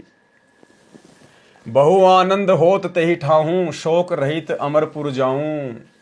तय वहां रोग शोग नहीं कोई, क्रीड़ा विनोद करे सब कोई। चंद न सूर दिवस न राती, वर्ण भेद नहीं जाति अजाति। तहां वहां जरा मरण नहीं होई, बहु आनंद करे सब कोई। पुष्पक विमान सदा उजियारा, अमृत भोजन करत आहारा। काया सुंदरता ही प्रमाना, उदित हुए जनु सोडस भाना। इतनो एक हंस उजियारा, शोभित ऐसे जानू गगन में तारा। विमल बांस तहां बिगलाई, योजन 4 लग सुबांस उड़ाई। सदा मनोहर छत्र सिर छाजा, बूझ न परे रंक और राजा। नहीं तहां काल वचन की खानी, अमृत वचन बोले भलवानी। आलस निंद्रा नहीं प्रकाशा, बहुत प्रेम सुख करे विलसा। साखी अस सुख है हमरे घरे, कहे कबीर समुझाए, सत शब्द को जान के अस्थिर बैठे जाए। अब परमेश्वर ने सतलोक के आनंद के विषय में, सतलोक के सुख के विषय में जो इन वाणियों में वर्णन किया है, अब इसका खुलासा करेंगे। भावार्थ, परमेश्वर कबीर जी ने अपने प्रिय भगत धर्मदास जी को बताया कि जिस तरह मुक्ति हो सकती है वह भेद बताता हूं, और उस मुक्ति को प्राप्त हंस वहां चले जाते हैं जहां कोई रोग नहीं, कोई शोक नहीं, वहां पर सब आत्माएं आनंद से खेलती हैं, अर्थात सुख में जीवन जीते हैं। वहां पर कोई चांद सूर्य नहीं है, वहां पर वह सतलोक स्वयं प्रकाशित है। सत्य पुरुष के एक रोम का प्रकाश करोड़ों सूर्यों तथा चंद्रमाओं से अधिक है। वहां एक हंस यानी मानव के शरीर का प्रकाश 16 सूर्यों जितना है। वहां जाति भेद भी नहीं है। वहां हमारे सतलोक में जरा मरण नहीं है, सदा युवा रहते हैं, मृत्यु नहीं है।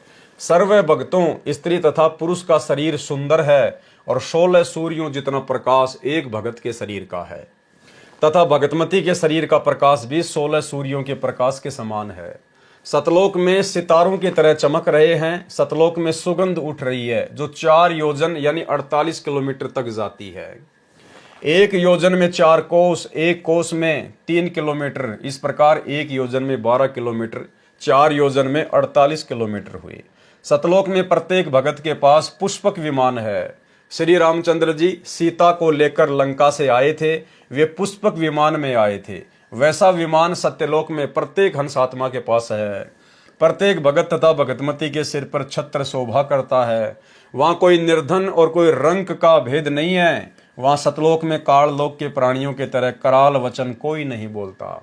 सदा अमृत जैसी मीठी बोली भली भाषा में बोलते हैं। उस लोक में आलस से निंद्रा नहीं है, बहुत सुखी हैं, बहुत प्रेम से रहते हैं। परमेश्वर कबीर जी ने कहा है कि हमारे घर सतलोक में ऊपर वर्णित सुख हैं। जिनके पास सत्य शब्द यानी सतनाम है, वह उस लोक में स्थायी निवास प्राप्त करता है। पेज नंबर 3 से 27 तक सृष्टि की उत्पत्ति का ज्ञान है, परंतु काट छांट कर लिखा है। वास्तविक ज्ञान पूर्व में लिख दिया है, वहां से ग्रहण करें। पेज नंबर 27 से 51 तक श्री रामचंद्र तथा श्री कृष्ण जी की लीला बताई है और सिद्ध किया है कि यह सब ज्योति निरंजन का षड्यंत्र है। पहले तो अपने अवतारों को शक्ति दे देता है, फिर उनसे पाप करवाता है, फिर उनसे वह शक्ति छीन लेता है। उनका अंत भी बुरा होता है। जब इसी लोक में ऐसी गति हुई तो ऊपर के लोक में क्या मिलेगा। ठीक इसी प्रकार भाई और बहनों, वर्तमान में सतगुरु रामपाल जी के भक्तों की, उन भक्तों की जो सतलोक आश्रमों से जुड़े हुए हैं, संत रामपाल जी के काल प्रेरित कलयुगी परिवार के पीछे आंख बंद करके चल रहे हैं, जो इन सतलोक आश्रमों में जाते हैं, इनको पात्रों को ज्योति पाठ और दान का पैसा देते हैं, गुरुदेव के ज्ञान को आधार बनाकर भक्ति नहीं करते हैं, इन तमाम लोगों की वर्तमान में मर्यादा खंडित होने के कारण जिस प्रकार से अकाल मृत्यु हो रही है और सतलोक आश्रम की तरफ से पीला पर्चा निकाल दिया जाता है, चाहे कोई एक्सीडेंट में मरे, चाहे कोई बिजली से करंट लग के मरे, चाहे कोई पंखे से फांसी खाकर मरे, चाहे कोई जहर खाकर मरे, जिस प्रकार से सतलोक आश्रमों से जुड़े हुए कोऑर्डिनेटर वर्तमान में मर रहे हैं। तो संगत को भ्रमित करते हुए सतलोक आश्रमों की तरफ से एक पीला पर्चा वायरल कर दिया जाता है कि वो तो परमात्मा के सैनिक थे और वो तो सतलोक चले गए, वीर गति को प्राप्त हुए। लेकिन यहां परमात्मा स्पष्ट कर रहे हैं भाई और बहनों, श्री राम और श्री कृष्ण जी का उदाहरण देते हुए कि उनका अंत भी बुरा होता है। जब इसी लोक में ऐसी गति हुई तो ऊपर के लोक में क्या होगा। जब संत रामपाल जी से उपदेश प्राप्त करने के बाद जिन जिन लोगों की मर्यादा खंडित है, जो सतलोक आश्रमों से जुड़े हुए हैं, जब यहीं पर उनकी ऐसी दर्दनाक अकाल दुर्गति से मौत हो रही है तो भला वो सतलोक में कैसे जा सकते हैं। अरे गुरुदेव भगवान ने अपने सत्संग में बताया कि मेरे भगत के तो काल निकट भी नहीं आ सकता, निकट भी। और गुरुदेव ने बताया यदि भक्तों की मौत भी अन्य जगत वालों की तरह होगी तो भला फिर भक्ति का फायदा क्या। सुनिए, परमात्मा कहते हैं भाई कहाँ जन्मे कहाँ पाले पोसे और खूब लड़ाए लाडे, ना बेरा इस देह के कहाँ खंडेंगे हाडे। ना जर बेरा कित मारेगा काल। कबीर कहाँ गर्बियो ये काल गह करके से, ना बेरा कित मारेगा यो के घर के परदेश। कहते हैं के फूला फिर ऐसे छोटे से नकली सुख मान रहा तू, और काल जो है तेरे बाल पकड़ेगा। काल गह कर केश, कर माने हाथ, केस माने बाल, और ना बेरा कित मारेगा के घर के परदेश। अब आपने उस आंध्र प्रदेश के मुख्यमंत्री की स्थिति देखी, ने कहा रहे किसी जगह मारेगा काल की तो पानी पैनी अभी ना पावे, वहां पटका ठाक है 3 दिन मत नो बेरा पट्टा पड़ा कहाँ पर है। तो पुण्यात्माओं, बात ये नहीं कि वो मर गए इस तरीके से, लेकिन जो थोड़े से जिनको हम बड़े व्यक्ति मानते हैं उनकी दुर्गति होती दिखे ना, जब ये मन पापी ठीक ठिकाना आ जाता है। आम आदमी तो रोज मरा है, उसकी तो चिंता नहीं, मानते नहीं। इसे जो जिनको हम सुप्रीम पावर माना थे, मुख्यमंत्री बिरानी के पहाड़ मानते थे हम बिना ज्ञान में, और उसकी क्या दुर्गति हुई। कहते हैं जो भक्ति नहीं करता उनके ये विराट माटी होंगी, और जो परमात्मा का नाम लेता है उनके साथ ऐसा नहीं होगा, ये गारंटीड बात है। और जो परमात्मा का नाम लेता है उनके साथ ऐसा नहीं होगा, ये गारंटीड बात है। और जो परमात्मा का नाम लेता है उनके साथ ऐसा नहीं होगा, ये गारंटीड बात है। अगर इतना भी अंतर नहीं है फिर भगवान की आवश्यकता ही समाप्त हो जाती है। ध्रुव प्रहलाद मीराबाई के इतिहास देख लो, मीराबाई को विष पिलाया गया था, विष भी अमृत बन गया उस परमात्मा की भक्ति और शक्ति से। इसलिए पुण्यात्माओं, आपको जो ये क्रिया कर रहे हैं आपका घनी काम आओगी। अब तो आपको ना इतना महसूस हो रहा है, लेकिन आने वाले समय में कहते हैं कल्पे कारण कौन है, कर सेवा भी काम, और मन इच्छा फल देऊंगा जो पड़े मेरे ते काम। आपका मित्र है मुख्यमंत्री, आपका मित्र है प्रधानमंत्री, आपका एक्सीडेंट हो जाता है, एक्सीडेंट में मृत्यु हो जाती है, वो नहीं बचा सकता चाहे आपको कितना ही निकटतम है, वो स्वयं अपनी जान नहीं बचा सकता। तो वहां धनी का रोल शुरू हो जाता है, जहां परमात्मा का रोल शुरू होता है, जो ऐसे स्थान पर आपकी रक्षा करेगा। तो हमने इन अन्य सहारों को त्याग कर परमात्मा का आसरा ही लेना चाहिए। उनका अंत भी बुरा होता है, जब इसी लोक में ऐसी गति हुई तो ऊपर के लोक में क्या मिलेगा। श्री राम जी ने अंत में अपने पुत्रों लव तथा कुश से पराजित होकर शर्म के मारे सरयू नदी में समाधि लेनी पड़ी, यानी अपनी जीवन लीला सरयू नदी में छलांग लगाकर समाप्त की। यानी श्री रामचंद्र जी दशरथ पुत्र अंत में सरयू नदी में डूब के मरे, डूब के। ऐसी दुर्गति से उनकी मृत्यु हुई। पहले बाली तथा रावण जैसे योद्धाओं को मार डाला था, यही दशा श्री कृष्ण जी की हुई थी। उनकी आंखों के सामने उनका पूरा यादव कुल नष्ट हो गया था, तथा श्री कृष्ण जी के पैर में विषाक्त यानी जहर लगा हुआ तीर एक बालिया नामक शिकारी ने मारा, जिससे उनकी मृत्यु हुई।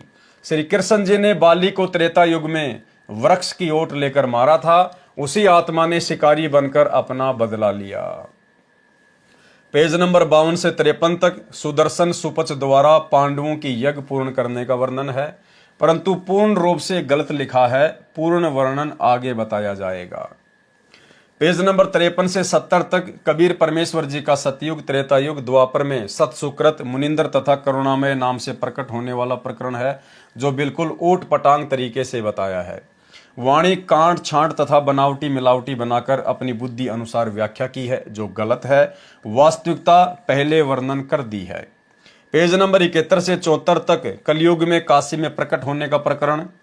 पेज नंबर 74 पर वर्णन है कि बालक कबीर जी ने बछिया का दूध पिया, कंवारी गाय का दूध पिया। पेज नंबर 75 से 76 रामानंद जी से गुरु दीक्षा लेना आदि आदि का वर्णन है। पेज नंबर 76 पर सिकंदर राजा को अपनी शरण में लेने वाला प्रकरण है। उपरोक्त प्रकरण कबीर चरित्र बोध में भी है, यथार्थ कबीर जी की लीला इस अध्याय में संपूर्ण नहीं है। पेज नंबर 76 से 86 तक रत्ना को मिलना तथा अन्य जानकारी है, जो ज्ञान प्रकाश में बताई जा चुकी है। पेज नंबर 86 पर 8 कमलों की जानकारी है। पेज नंबर 88 से 97 तक सामान्य ज्ञान है, जो ज्ञान प्रकाश में बताया जा चुका है।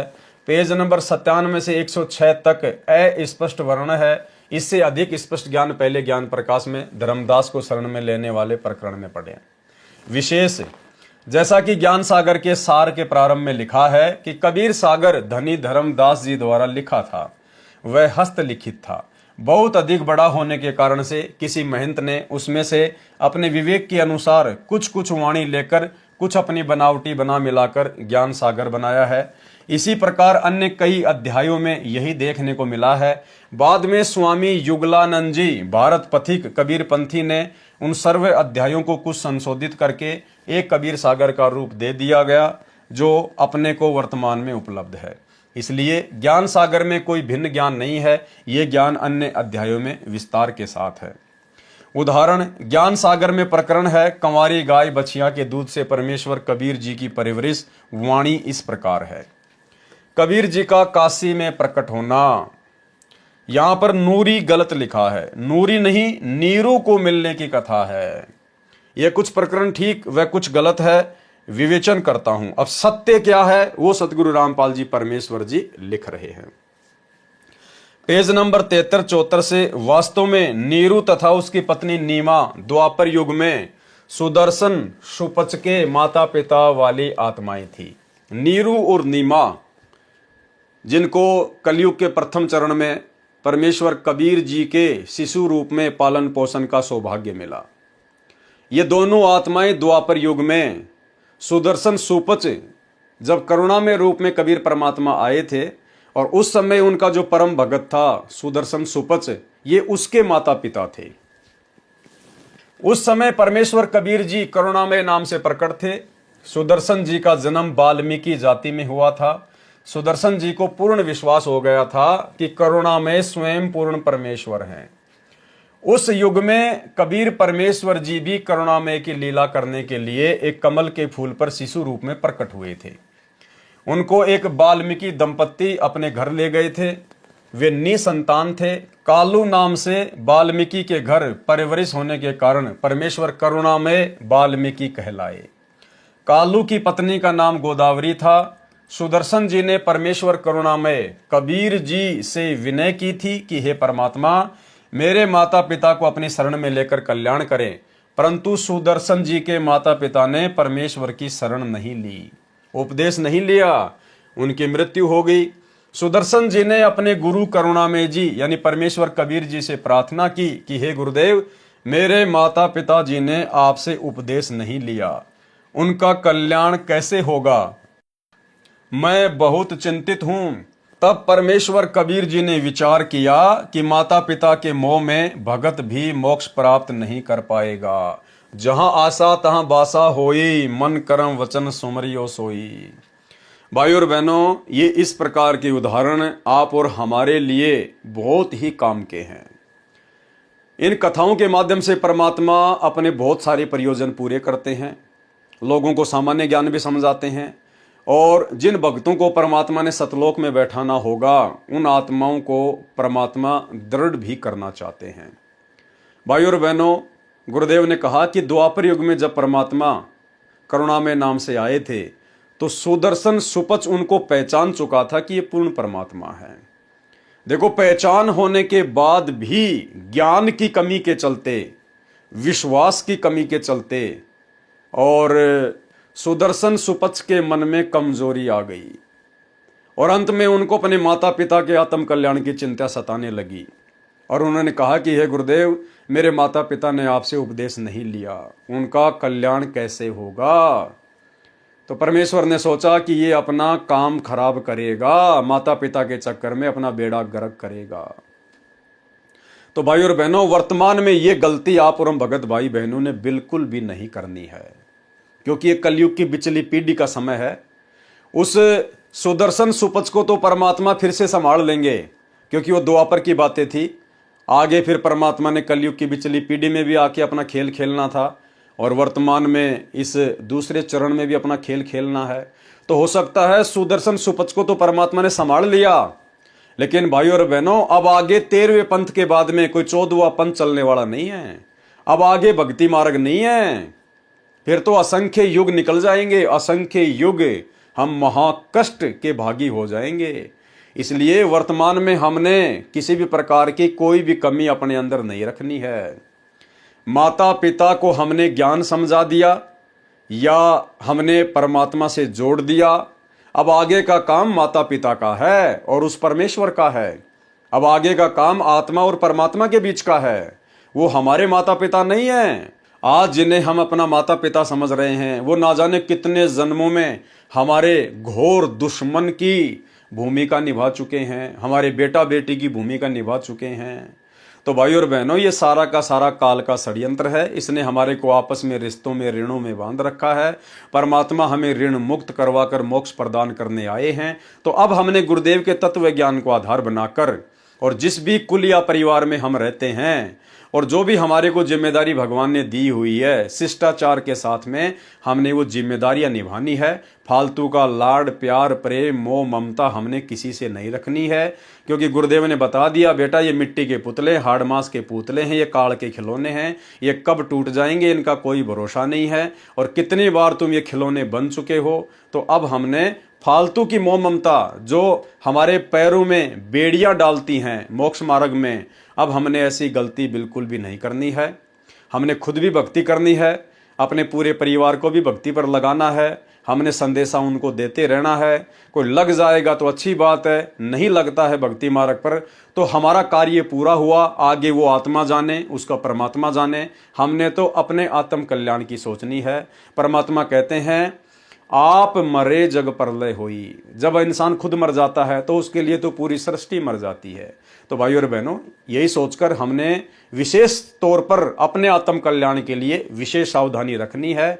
और अब इस कलयुग की पिछली पीढ़ी में मोक्ष के प्राइम टाइम में अब हमने वो गलतियां नहीं करनी है जो गलती हम पहले के युगों में करते हुए आ रहे हैं, और इस मोक्ष मार्ग से अपना पैर भी फिसलता हुआ आ रहा है। तब परमेश्वर कबीर जी ने विचार किया कि माता पिता के मोह में भगत भी मोक्ष प्राप्त नहीं कर पाएगा।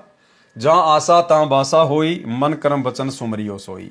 इसलिए परमेश्वर कबीर जी ने अपने भगत को विश्वास दिलाया कि मैं तेरे माता पिता का कल्याण करूंगा, उनको अगले जन्म में शरण में लूंगा, ये मेरी प्रतिज्ञा है। तब भगत सुदर्शन जी शांत होकर भक्ति करने लगा। अगले जन्म में वे दोनों ब्राह्मण जाति में जन्मे, यानी उसी द्वापर युग में फिर वो सुदर्शन सुपच के माता पिता फिर एक ब्राह्मण जाति में जन्मे। दोनों का फिर विवाह हुआ, परंतु संतान नहीं हुई। उनको परमेश्वर कबीर जी 3 वर्ष की आयु के बच्चे के रूप में मिले। वे उस बच्चे को घर ले गए। बच्चा उनसे कहता कि आप परमात्मा की भक्ति शास्त्र विधि अनुसार नहीं कर रहे हो, मैं बताता हूं शास्त्र अनुकूल साधना, मुझे गुरु बनाओ। ये सुनकर दोनों क्रोधित हो गए। कहा, तू हमारे से ज्यादा जानता है क्या? कई बार परमेश्वर ने कोशिश की, परंतु वे दोनों बहुत क्रोध करते और एक बार परमात्मा को थप्पड़ मारने लगे तो परमेश्वर अंतर्ध्यान हो गए। फिर उस जन्म में नहीं मिले। वे दोनों मृत्यु के उपरांत फिर से ब्राह्मण कुल में जन्मे। दोनों का विवाह हुआ, बच्चे उस जन्म में भी नहीं हुए। ब्राह्मण का नाम गौरी शंकर तथा ब्राह्मणी का नाम सरस्वती था। गौरी शंकर भगवान शिव का परम भगत था, निस्वार्थ शिव पुराण की कथा करता था। जो कोई स्वेच्छा से दान करता था तो उससे अपना निर्वाह करते थे। शेष का भोजन भंडारा लंगर करा देते थे, जिस कारण से जनता में विशेष छवि बनी थी। सब उनकी प्रशंसा करते थे, जिस कारण से अन्य ब्राह्मण गौरी शंकर से ईर्ष्या करते थे। मुसलमानों को ये भली भांति ज्ञान था, उन्होंने इसका लाभ उठाया। गौरी शंकर तथा सरस्वती को जबरन मुसलमान बना दिया।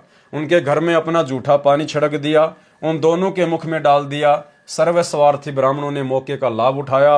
काशी नगर में मुनादी अर्थात अनाउंसमेंट करा दी कि गौरी शंकर तथा सरस्वती मुसलमान बन गए हैं, जिस कारण से उनको शिव पुराण की कथा करने तथा गंगा दरिया में स्नान करने से मना कर दिया गया।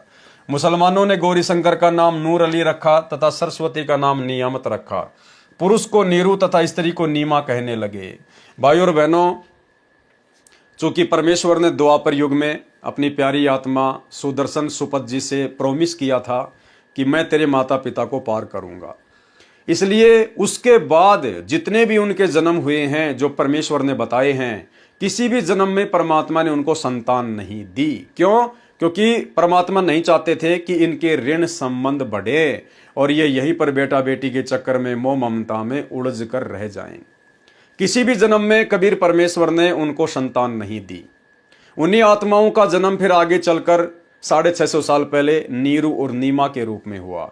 उस समय भी परमात्मा ने उनको संतान नहीं दी। और भाइयों और बहनों, उन आत्माओं को वर्तमान में भी परमात्मा संतान नहीं देगा। हिसार जेल से आने वाली विशेष ऑडियो में गुरुदेव भगवान ने उन्हीं आत्माओं का फिर से जिक्र किया है कि नीरू और नीमा को परमात्मा वर्तमान में भी संतान नहीं देगा। वर्तमान में वही नीरू और नीमा वाली आत्मा सतगुरु रामपाल जी की शरण में आ चुकी हैं। गुरुदेव ने स्पष्ट कर दिया और गुरुदेव कह रहे हैं कि वर्तमान में भी उनको संतान नहीं दूंगा। इसलिए भाई और बहनों, जो भाई बहन निसंतान हैं उनका बहुत बड़ा सौभाग्य है। मान लीजिए संगत में हजारों की संख्या में ऐसे भाई बहन हैं, भगत और भक्तमती हैं, जिनको संतान नहीं है और वो सतगुरु रामपाल जी की शरण में हैं। भाई और बहनों, आप में से ही वो नीरू और नीमा की आत्मा है। फिर से परमात्मा ने दोनों आत्माओं को एक जगह जोड़ के रखा है। इसलिए आप जियों को तो सतगुरु रामपाल जी परमेश्वर जी की भक्ति के प्रति समर्पित हो जाना चाहिए, कुर्बान हो जाना चाहिए, क्योंकि आप लोगों का तो वर्तमान में बेड़ा पार है, कोई रोकने वाला नहीं है। सतगुरु रामपाल जी भगवान आप आत्माओं के ऊपर विशेष दया दृष्टि रखते हुए वर्तमान की पिछली पीढ़ी तक लेकर आए हैं और वर्तमान में भी गुरुदेव संतान नहीं देगा। इसलिए हर वो भगत भाई बहन जिनके घर में संतान नहीं है, जो पति पत्नी के रिश्ते में हैं, उनको तो स्वयं को नीरू तथा नीमा वाली आत्मा समझकर दृढ़ता के साथ में भक्ति करनी चाहिए और संतान होने के विषय में उनको अपने दिलो दिमाग से वो खरपतवार निकाल देनी चाहिए। परमात्मा संतान नहीं देगा। जब आज से पहले नहीं दी तो वर्तमान में कैसे देगा? कोशिश तो आपने पहले भी बहुत की थी, वर्तमान में भी बहुत कर रहे हैं, लेकिन नहीं हो रही ना, तो परमात्मा नहीं दे रहा, क्योंकि परमात्मा आप लोगों का मोक्ष करना चाहता है। अब यदि किसी कारण से यदि पैर फिसलेगा तो भाई आपकी अपनी कमजोरी से फिसलेगा, बाकी परमात्मा ने तो आप जियों को मोक्ष के प्राइम टाइम में लाके बैठा दिया है। तो उनको नीरू और नीमा कहने लगे। उनका संतान नहीं दी दाता ने। वो नहीं चाहते थे कि ये फंसे फिर दोबारा इस नरक में। ना संतान देने में क्या दिक्कत आओगी, उनके बाएं हाथ का खेल है। तो बच्चों, परमात्मा संतान दे सकते थे, जैसे अब्राहिम सुल्तान था, हम तो धन मांगते फिरा, हे भगवान धन दे दे धन दे दे, और धन में सड़े था। उसको उसका संतान और रानी गगन तार रखे थे, घोड़े घोड़े कितने थे। उस नरक से निकाला, अपनी उस आत्मा को गड़ने नहीं दिया, उसमें सड़ने नहीं दिया उसने। बच्चों, ये ऑपरेशन है। एक्स्ट्रा आइटम रहने कौन दे आपके पास, जिनकी जरूरत है उसमें कसर नहीं छोड़ेगा। आप नोट कर लो। साईं इतना दीजिए, जा मैं कुटुंब समावे, हम भी भूखे ना रहे, अतिथि ना भूखा जा। अब जिनका संतान नहीं है ना बच्चों, संसार तो कुछ भी कहे, पर दास कहे उसको ऊपर अमल कर लो। उन्होंने लगातार कई जीवन भगवान के संपर्क में आते रहे, पार बेशक ना हुए, पर मर्यादा घड़ी गजब की रखी। उन्होंने किसी का मारा नहीं, ना किसी का रखा, ना किसी को तंग किया, यानी लेन देन बढ़ाया को नहीं, अपना पल्ला बोझ कर जीवन जिए। आज वो आत्मा मालिक की शरण आ गए, तो अब वो संतान मांगेंगे भगवान ना दे। आज वो आत्मा मालिक की शरण आ गए, तो अब वो संतान मांगेंगे भगवान ना दे। आज वो आत्मा मालिक की शरण आ गए, तो अब वो संतान मांगेंगे भगवान ना दे, क्योंकि उनका संस्कार खत्म हो चुका है। वो क्यों फंसा होगा इस अपने बच्चे सड़ंगे में? उनका तो अगला कदम सतलोक में है। मुसलमानों ने गौरी शंकर का नाम नूर अली रखा तथा सरस्वती का नाम नियामत रखा। पुरुष को नीरू तथा स्त्री को नीमा कहने लगे। निर्वाह की समस्या के कारण जुलाहे का कार्य करने लगे, जिस कारण से जुलाहा कहलाए। गंगा में स्नान न करने देने के कारण अपनी झोपड़ी से लगभग 4 किलोमीटर दूर लहरतारा तालाब में स्नान करने जाने लगे। उस सरोवर में वर्षा के मौसम में गंगा दरिया का पवित्र जल पशु घाटों के अंदर से लहरों के द्वारा उछलकर उस सरोवर को भर देता था। पूरे वर्ष वह जल स्वच्छ निर्मल रहता था। इसी कारण से उस जलाशय का नाम लहर तारा तालाब पड़ा। नीरू उर्फ गौरीशंकर तथा नीमा उर्फ सरस्वती भले ही मुसलमान बना दिए थे, परंतु वे फिर भी भगवान शंकर को दिल से मानते थे, उन्हीं का सुमरण करते थे। संतान न होने का दुख भी बराबर था। विक्रमी संवत 1455 ईस्वी सन 1398 ज्येष्ठ मास की पूर्णमासी को सूर्य उदय से 1.5 घंटे पहले, जिसे ब्रह्म मुहूर्त कहते हैं, उस समय परमेश्वर अपने सत्य लोक से गति करके चलकर आए और उस लहर तारा सरोवर में कमल के फूल के ऊपर शिशु रूप धारण करके विराजमान हुए। उस समय एक अष्टानंद नामक ऋषि, जो स्वामी रामानंद जी ब्राह्मण का शिष्य था, उस सरोवर में प्रतिदिन की तरह स्नान करके एकांत स्थान पर शांत वातावरण में साधना कर रहा था। वहां पर वह ऋषि 1 घंटा प्रतिदिन साधना सुमरण करता था। जब परमेश्वर कबीर जी सत्यलोक से नीचे अवतरित हो रहे थे, तो उनके शरीर का दिव्य प्रकाश अष्टानंद जी को दिखाई दिया। वह एक प्रकाश का गोला रूप में दिखा। अष्टानंद ऋषि जी की चरम दृष्टि उस प्रकाश की चमक को सहन न कर सकी। उन्होंने अपनी आंखें बंद कर ली। बंद आंखों में एक बालक दिखाई दिया। फिर आंखें खोली तो वह प्रकाश लहर तारा जलाशय में समाता हुआ दिखाई दिया और सरोवर के सर्व कमल स्पष्ट दिखाई दिए, परंतु क्षण मात्र में फिर अंधेरा हो गया। परंतु अष्टानंद जी की आंखों के सामने शिशु का प्रकाश रहित आकार फिर भी दिखाई दे रहा था। कुछ समय के पश्चात वह शिशु की आकृति समाप्त हो गई। जैसे कभी हम सूर्य की ओर देख लेते हैं तो सूर्य की प्रकाश रहित आकृति देर तक आंखों में बनी रहती है, चाहे आंखें बंद करें या खोलें। अष्टानंद जी को बहुत आश्चर्य हुआ। वे तुरंत उठकर अपने गुरुदेव स्वामी रामानंद ऋषि जी के पास गए तथा जो कुछ देखा था सब वृतांत सुनाया। स्वामी जी ने बताया, बेटा, जब कोई अवतारी शक्ति ऊपर के लोक से पृथ्वी पर लीला करने आती है तो ऐसी घटना होती है। कोई महान आत्मा काशी नगर में किसी भाग्यवान माता के गर्भ से जन्म लेगा। क्या कहा पंडित रामानंद जी ने कि कोई महान आत्मा काशी नगर में किसी भाग्यवान माता के गर्भ से जन्म लेगा, क्योंकि रामानंद को केवल इतना ही ज्ञान था, जैसे श्री विष्णु जी के अवतार हुए हैं राम और कृष्ण, वो यहाँ अवतरित हुए और माता के गर्भ से जन्म लेकर फिर बड़े हुए अपनी लीला करने लगे। तो रामानंद जी को केवल यही ज्ञान था कि जो भगवान है वो मां के गर्भ से आकर ही लीला करते हैं। स्वामी रामानंद जी को इतना ही ज्ञान था कि अवतार भी माता से जन्म लेते हैं, क्योंकि उनके प्रभु रामकृष्ण जी भी माता के गर्भ से जन्मे थे।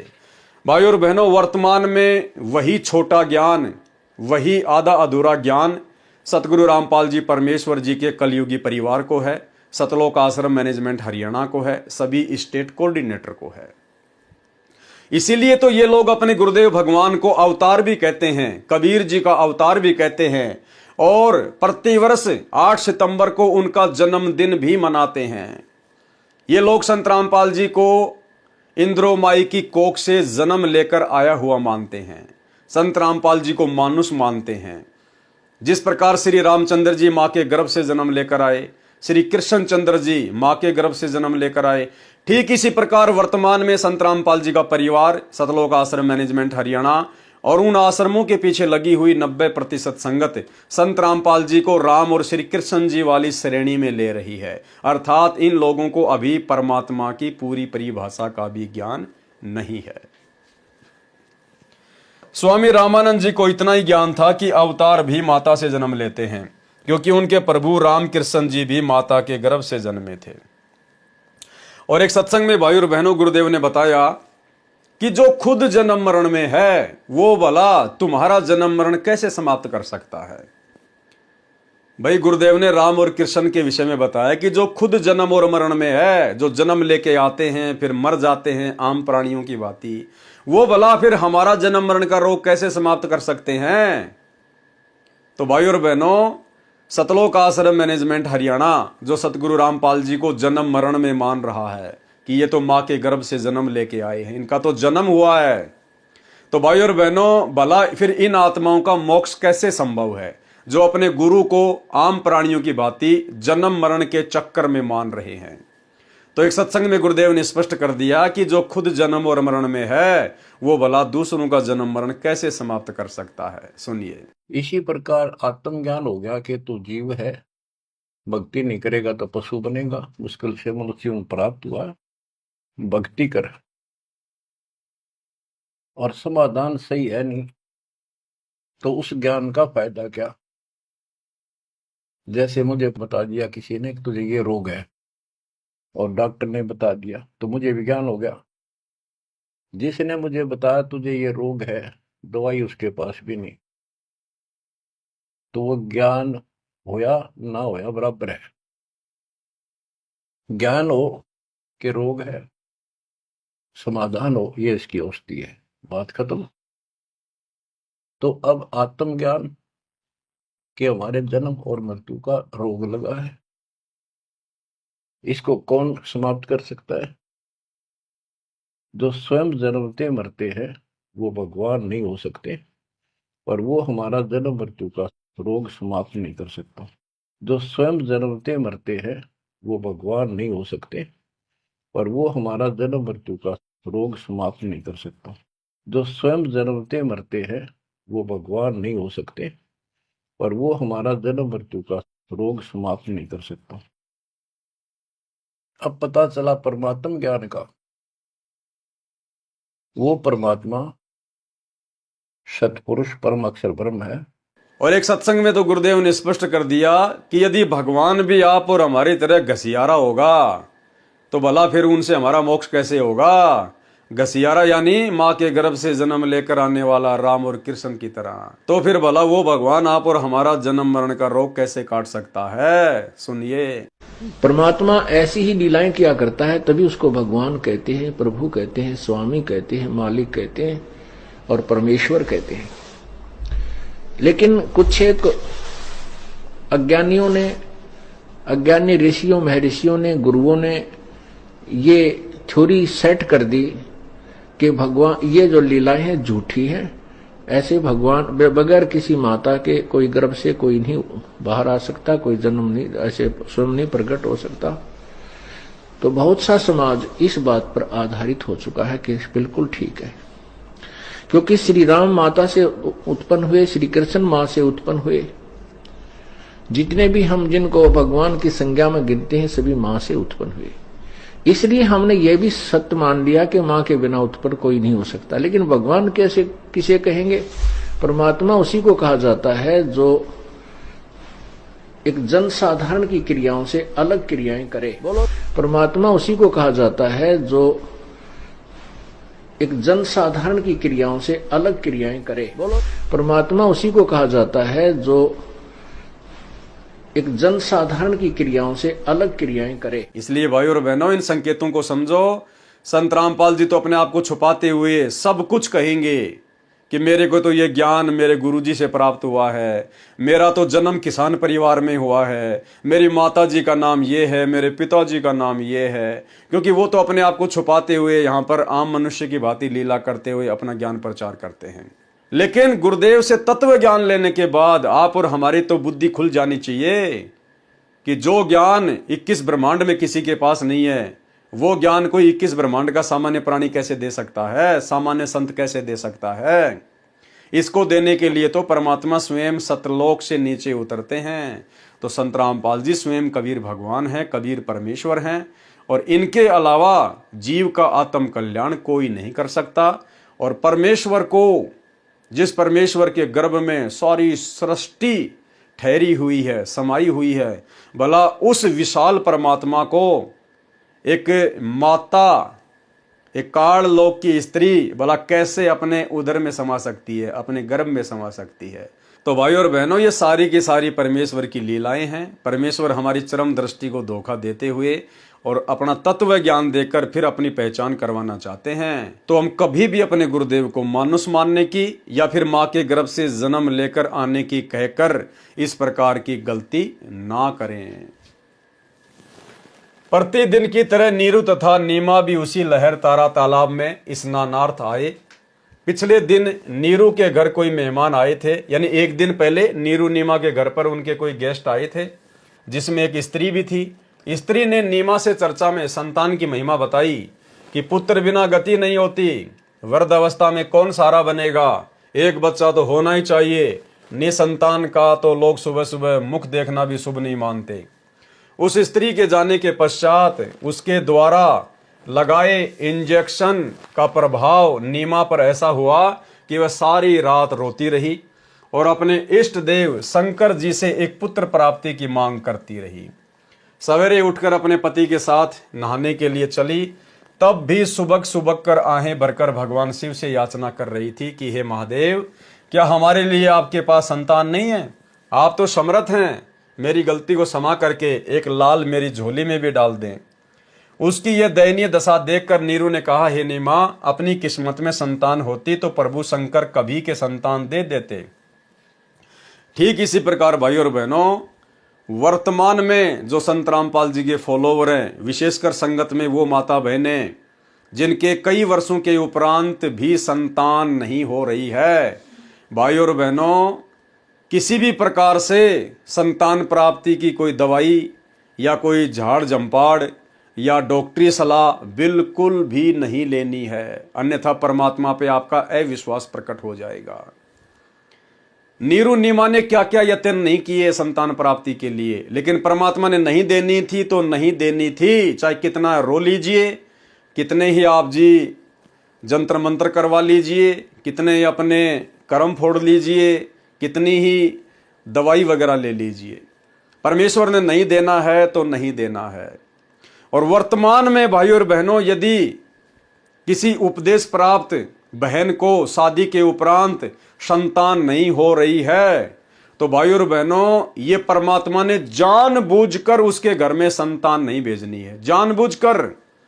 हो सकता है उस बहन के भाग्य में संतान थी, लेकिन सतगुरु रामपाल जी ने वर्तमान में इस कलयुग की पिछली पीढ़ी में उसके आत्म कल्याण को ध्यान में रखते हुए जानबूझकर वो संस्कार काट दिया है, उसके भाग्य से संतान को हटा दिया है।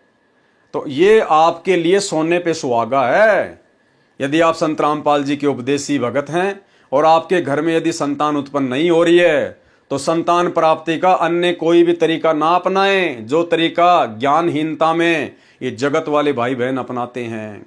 यदि सतगुरु रामपाल जी भगवान आपके परिवार में संतान भेजना उचित समझेंगे, और यदि आपके भाग्य में संतान नहीं है तो भी गुरु जी भेज देंगे, और यदि आपके घर में संतान भेजना गुरुदेव उचित नहीं समझेंगे, और यदि आपके भाग्य में संतान है तो परमात्मा उसको कैंसिल कर देंगे। इसलिए भगत भाई बहन अपनी तरफ से किसी भी प्रकार का कोई भी अनैतिक तरीका संतान प्राप्ति का ना अपनाएं और परमेश्वर की रजा में राजी रहें। जो राखूं त्यों ही रहूं, हमरा के चारा, और खाने जाद खरीद हूं गुलाम तुम्हारा। क्योंकि इस कलयुग की पिछली पीढ़ी में भक्ति यदि हम सही कर रहे हैं तो भाई और बहनों फिर हमारी मर्जी नहीं चलेगी, सतगुरु की मर्जी चलेगी। और यदि अपने कर्म फोड़ने हैं फिर चाहे कितने फोड़ लीजिए, फिर परमात्मा किसी भी प्रकार का कोई भी सहयोग आपको नहीं करेगा। हो सकता है परमात्मा फिर आपकी जिद को देखते हुए आपको संतान भी दे देगा, लेकिन वो संतान फिर आगे चलकर आपके जीवन का झंकार बन जाएगी, आपके जीवन में आपके भविष्य में कांटे उत्पन्न कर देगी वो संतान, क्योंकि फिर आपका मोक्ष हो नहीं पाएगा। अभी इस जन्म में तो अपना लाल खिला लेना, अपना बच्चा खिला लेना, अगले जन्म में फिर सूरी बना दी जाएगी, कुतिया बना दी जाएगी, फिर वो सारी इच्छा काल पूरी करेगा कि तेरे को पुत्र चाहिए था ना, पुत्रियां चाहिए थी ना, ले 10-10 12-12 सूरी बनाकर, कुतिया बनाकर। तो भाई और बहनों, फालतू का पंगा मोल मत लेना, जैसा परमात्मा रखे वो परमात्मा का प्रसाद समझकर ग्रहण कर लीजिएगा। उसकी यह दयनीय दशा देखकर नीरू ने कहा, हे नीमा, अपनी किस्मत में संतान होती तो प्रभु शंकर कभी के संतान दे देते। आप रो रो कर अपनी आंखें खराब कर लोगी, मिलना वही है जो भाग्य में लिखा है। ये कहकर अपनी धोती से उसके आंसू पोंछे। सरोवर पर आने के पश्चात पहले नीमा ने स्नान किया, क्योंकि तब तक अंधेरा था। उसके पश्चात नीरू ने स्नान के लिए तालाब में प्रवेश किया। नीमा उस वस्त्र को धोने के लिए पुनः सरोवर के किनारे गई जिसको लपेटकर स्नान किया था। उस समय सरोवर या दरिया के जल में नंगा स्नान करना पाप माना जाता था। तब सवेरा हो गया था, वस्तु कुछ कुछ स्पष्ट दिखाई देने लगी थी। नीमा को एक कमल के फूल के ऊपर कुछ हलचल महसूस हुई। ध्यानपूर्वक देखने से पता चला कि एक नवजात शिशु पंकज पर विराजमान है, यानी कमल के फूल पर विराजमान है। एक पैर का अंगूठा अपने मुख में चूस रहा है और एक को चला रहा है। नीमा ने अपने पति से कहा कि देखो जी, कमल फूल पर बच्चा लेटा है। नीरू गोते मार मार कर तथा कभी पानी में खड़ा होकर अपने दोनों हाथों से पानी अपने शरीर पर डाल डालकर आनंद से शीतल जल में नहाकर गर्मी से निजात पा रहा था। ये जो यहाँ पर जल की तरह नल लिखा गया है, हो सकता है ये मिस प्रिंट है, इसको प्रिंट करवाते समय जल की जगह ये नल लिखा गया। खड़ा होकर अपने दोनों हाथों से पानी अपने शरीर पर डाल डालकर आनंद से शीतल जल में नहाकर गर्मी से निजात पा रहा था। उसने स्नान करते करते कहा कि नीमा, तू पुत्र के चक्कर में दिमाग का संतुलन खो चुकी है, जिस कारण से तेरे को जल में भी बच्चा दिखने लगा है। नीमा ने बहुत कसक के साथ पुनः कहा कि जी सचमुच देखो तो एक बार, बच्चा डूबने वाला है। नीरू ने उधर देखा जिधर नीमा हाथ से संकेत कर रही थी। नीरू ने आओ देखा ना ताव, फूल सहित बच्चे को उठाकर अपनी पत्नी को थमा दिया और कोसने लगा उस बेरहम स्त्री को जिसने यह मासूम बच्चा मारने के लिए अंधेरे में फेंक दिया।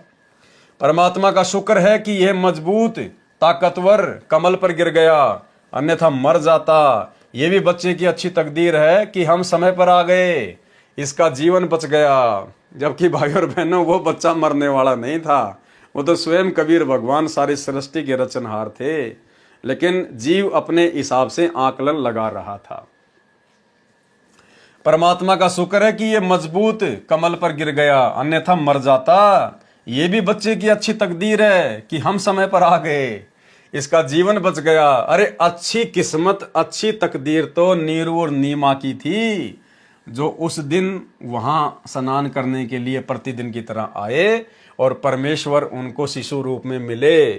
उनकी सेवा का, उनके पालन पोषण का सौभाग्य प्राप्त हुआ, इसका जीवन बच गया। नीमा उस बच्चे के सुंदर मुख को देखकर भावुक होकर परमात्मा शिव जी का शुक्र अदा कर रही थी तथा बच्चे को कभी सीने से लगा रही थी तथा कभी उसका मुख चूमकर दुलार रही थी। जब नीरू स्त्री को कोस रहा था तब कबीर जी बोले जैसे आकाशवाणी हो रही हो। नीमा तो बच्चे को सीने से लगाकर वर्षों की पुत्र की प्यास बुझाने में लगी थी। उसको तो होश अर्थात चेतना ही नहीं था कौन बोल रहा है। और उस समय क्या वाणी बोली गई, जाको राखे साइया मार सके ना कोई, बाल न बाका कर सके चाहे जग बैरी होए। हम ही अलग अल्लाह हैं, हमरा अमर शरीर, अमर लोक से चलकर आए काटन जम की जंजीर। भाई और बहनों, गुरुदेव भगवान ने लिखा है कि जिस समय नीरू उस बच्चे को उठाकर नीमा को दे रहा था और नीमा उस बच्चे को लेकर उसके मुख को देखकर खुशी जाहिर कर रही थी, उसको चूम रही थी, अपने होश खो बैठी थी, उसी समय कबीर परमेश्वर जी ने ऊपर से आकाशवाणी की और ये दो वाणियां बोली, जाको राखे साइया मार सके ना कोई, बाल न बाका कर सके चाहे जग बैरी होए। हम ही अलग अल्लाह हैं, हमरा अमर शरीर, अमर लोक से चलकर आए काटन जम की जंजीर। ये कौन से शास्त्र में लिखा हुआ है? क्या आज तक किसी ने बताया कि जिस समय नीरू और नीमा को शिशु रूप में कबीर परमात्मा प्राप्त हुए उस समय आकाशवाणी हुई थी? क्या किसी ने सुनी थी? क्या किसी ने नोट कर लिया था उस समय? भाई और बहनों, कौन बता सकता है ये बात कि उस समय क्या घटना घटित हुई थी, कौन सी वाणियां बोली गई थी, क्या आकाशवाणी हुई थी? स्वयं कबीर भगवान ही बता सकता है, जिन्होंने उस समय ये अमर वाणियां बोली। तो सतगुरु रामपाल जी जो आज लिख रहे हैं अपने कर कमल से, तो कौन हुए सतगुरु रामपाल जी? स्वयं कबीर भगवान उस समय शिशु रूप में। यही सतगुरु रामपाल जी भगवान नीरू नीमा को प्राप्त हुए थे और इन्हीं सतगुरु रामपाल जी परमेश्वर जी ने उस समय आकाशवाणी के माध्यम से ये दो वाणियां बोली थी। तो ये संकेत किया है गुरुदेव भगवान ने ये दो वाणियां लिखकर अपने विषय में कि भाई अपने गुरु को कोई सामान्य व्यक्ति समझने का प्रयास ना करना, ये मूर्खता ना कर देना। वर्तमान में हमें इसी प्रकार के जगह जगह संकेत मिलेंगे भाई और बहनों, कबीर सागर के सरलार्थ में जगह जगह आने वाले समय में और भी गहरे गहरे संकेत। और भाई और बहनों, आपको साथ संगतियों पर दृढ़ विश्वास हो जाएगा कि जो बातें परमेश्वर ने 2012 में अपने कर कमल से कबीर सागर के सरलार्थ में लिख दी थी, लेकिन हम पढ़ नहीं पाए, समझ नहीं पाए, वही सारी बातें उनके जेल जाने के बाद सात संगति के माध्यम से परमात्मा संगत में लागू करवा रहा है। और जो बुराइयां, जो विषय विकार छोड़े बिना हम सतलोक नहीं जा सकते, मोक्ष प्राप्त नहीं कर सकते, आगे की वीडियो में हम इसी कबीर सागर के सरलार्थ में पढ़ेंगे। भाई और बहनों, वो सारी बुराइयां परमात्मा पिछले कई वर्षों से अपनी विशेष प्यारी आत्माओं से, सात संगति वालों से, सात संगति के माध्यम से वीडियो बनवा कर छुड़वा रहे हैं। तो हमें दृढ़ विश्वास हो जाएगा कि साध संगतियां वास्तव में सतगुरु रामपाल जी का 13वां यथार्थ कबीर पंथ है और साध संगति से जुड़े बिना हम सतलोक के योग्य हंस नहीं बन सकते। तब कबीर जी बोले, जैसे आकाशवाणी हो रही हो, नीमा तो बच्चे को सीने से लगाकर वर्षों की पुत्र की प्यास बुझाने में लगी थी, उसको तो होश ही नहीं था कौन बोल रहा है। और वाणी क्या बोली गई, जाको राखे साइया मार सके ना कोई, बाढ़ न बाका हो सके चाहे जग बैरी होए। हम ही अलग अल्लाह हैं, हमरा अमर शरीर, अमर लोक से चलकर आए, काटन जम की जंजीर। नीरू तथा नीमा ने सोचा कि आसपास किसी किनारे पर कोई साधु संत परमात्मा की स्तुति कर रहा होगा। नीरू को लोकला सताने लगी, जिस कारण से अपनी पत्नी से कहा कि नीमा, संसार के व्यक्ति क्या सोचेंगे, यदि हम इस बच्चे को घर ले गए तो अपना जीना हराम हो जाएगा। कोई कुछ कहेगा, कोई कुछ, मुसलमानों में हमारे परिचित ज्यादा नहीं है, ये लड़का भी छीन लिया जाएगा और दंडित भी किए जा सकते हैं, नगर निकाला भी मिल सकता है। आप इस बच्चे को परमात्मा के भरोसे यहीं छोड़ दो। नीमा ने कहा, मैं इस बच्चे को नहीं छोड़ सकती, न जाने इस बालक ने मेरे ऊपर क्या जादू कर दिया, क्योंकि परमेश्वर तो जादूगरों के जादूगर है। मैं मर सकती हूं परंतु बालक नहीं छोड़ूंगी। नीरू ने दुखी होकर जीवन में प्रथम बार अपनी पत्नी पर क्रोध किया और थप्पड़ मारने के लिए हाथ उठाया और कहा कि आज तक मैंने तेरी प्रत्येक बात को माना, कारण यही था कि हमारे कोई अपनी संतान नहीं थी। मैं यही विचार करता था कि तेरे को मैं इतना प्यार दूं कि तू पुत्र सेवा को भी भूल जाए। तेरे को कभी सोई हुई को नहीं जगाया, वस्तु मांगी तो एक के स्थान पर दो लाया, जिस कारण से तू मेरी किसी बात की परवाह नहीं कर रही है। बहुत मुंह लगा रखी है, जिद्दी हो गई है। इस बच्चे को रख दे, मेरी एक बात तो मान ले, नहीं तो मैं तुझे थप्पड़ मारूंगा।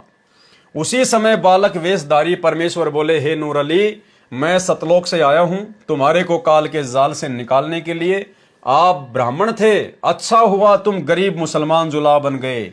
ब्राह्मण होते तो आप में जाति का अभिमान होता, जिसमें अभिमान होता है उसको परमात्मा नहीं मिलता।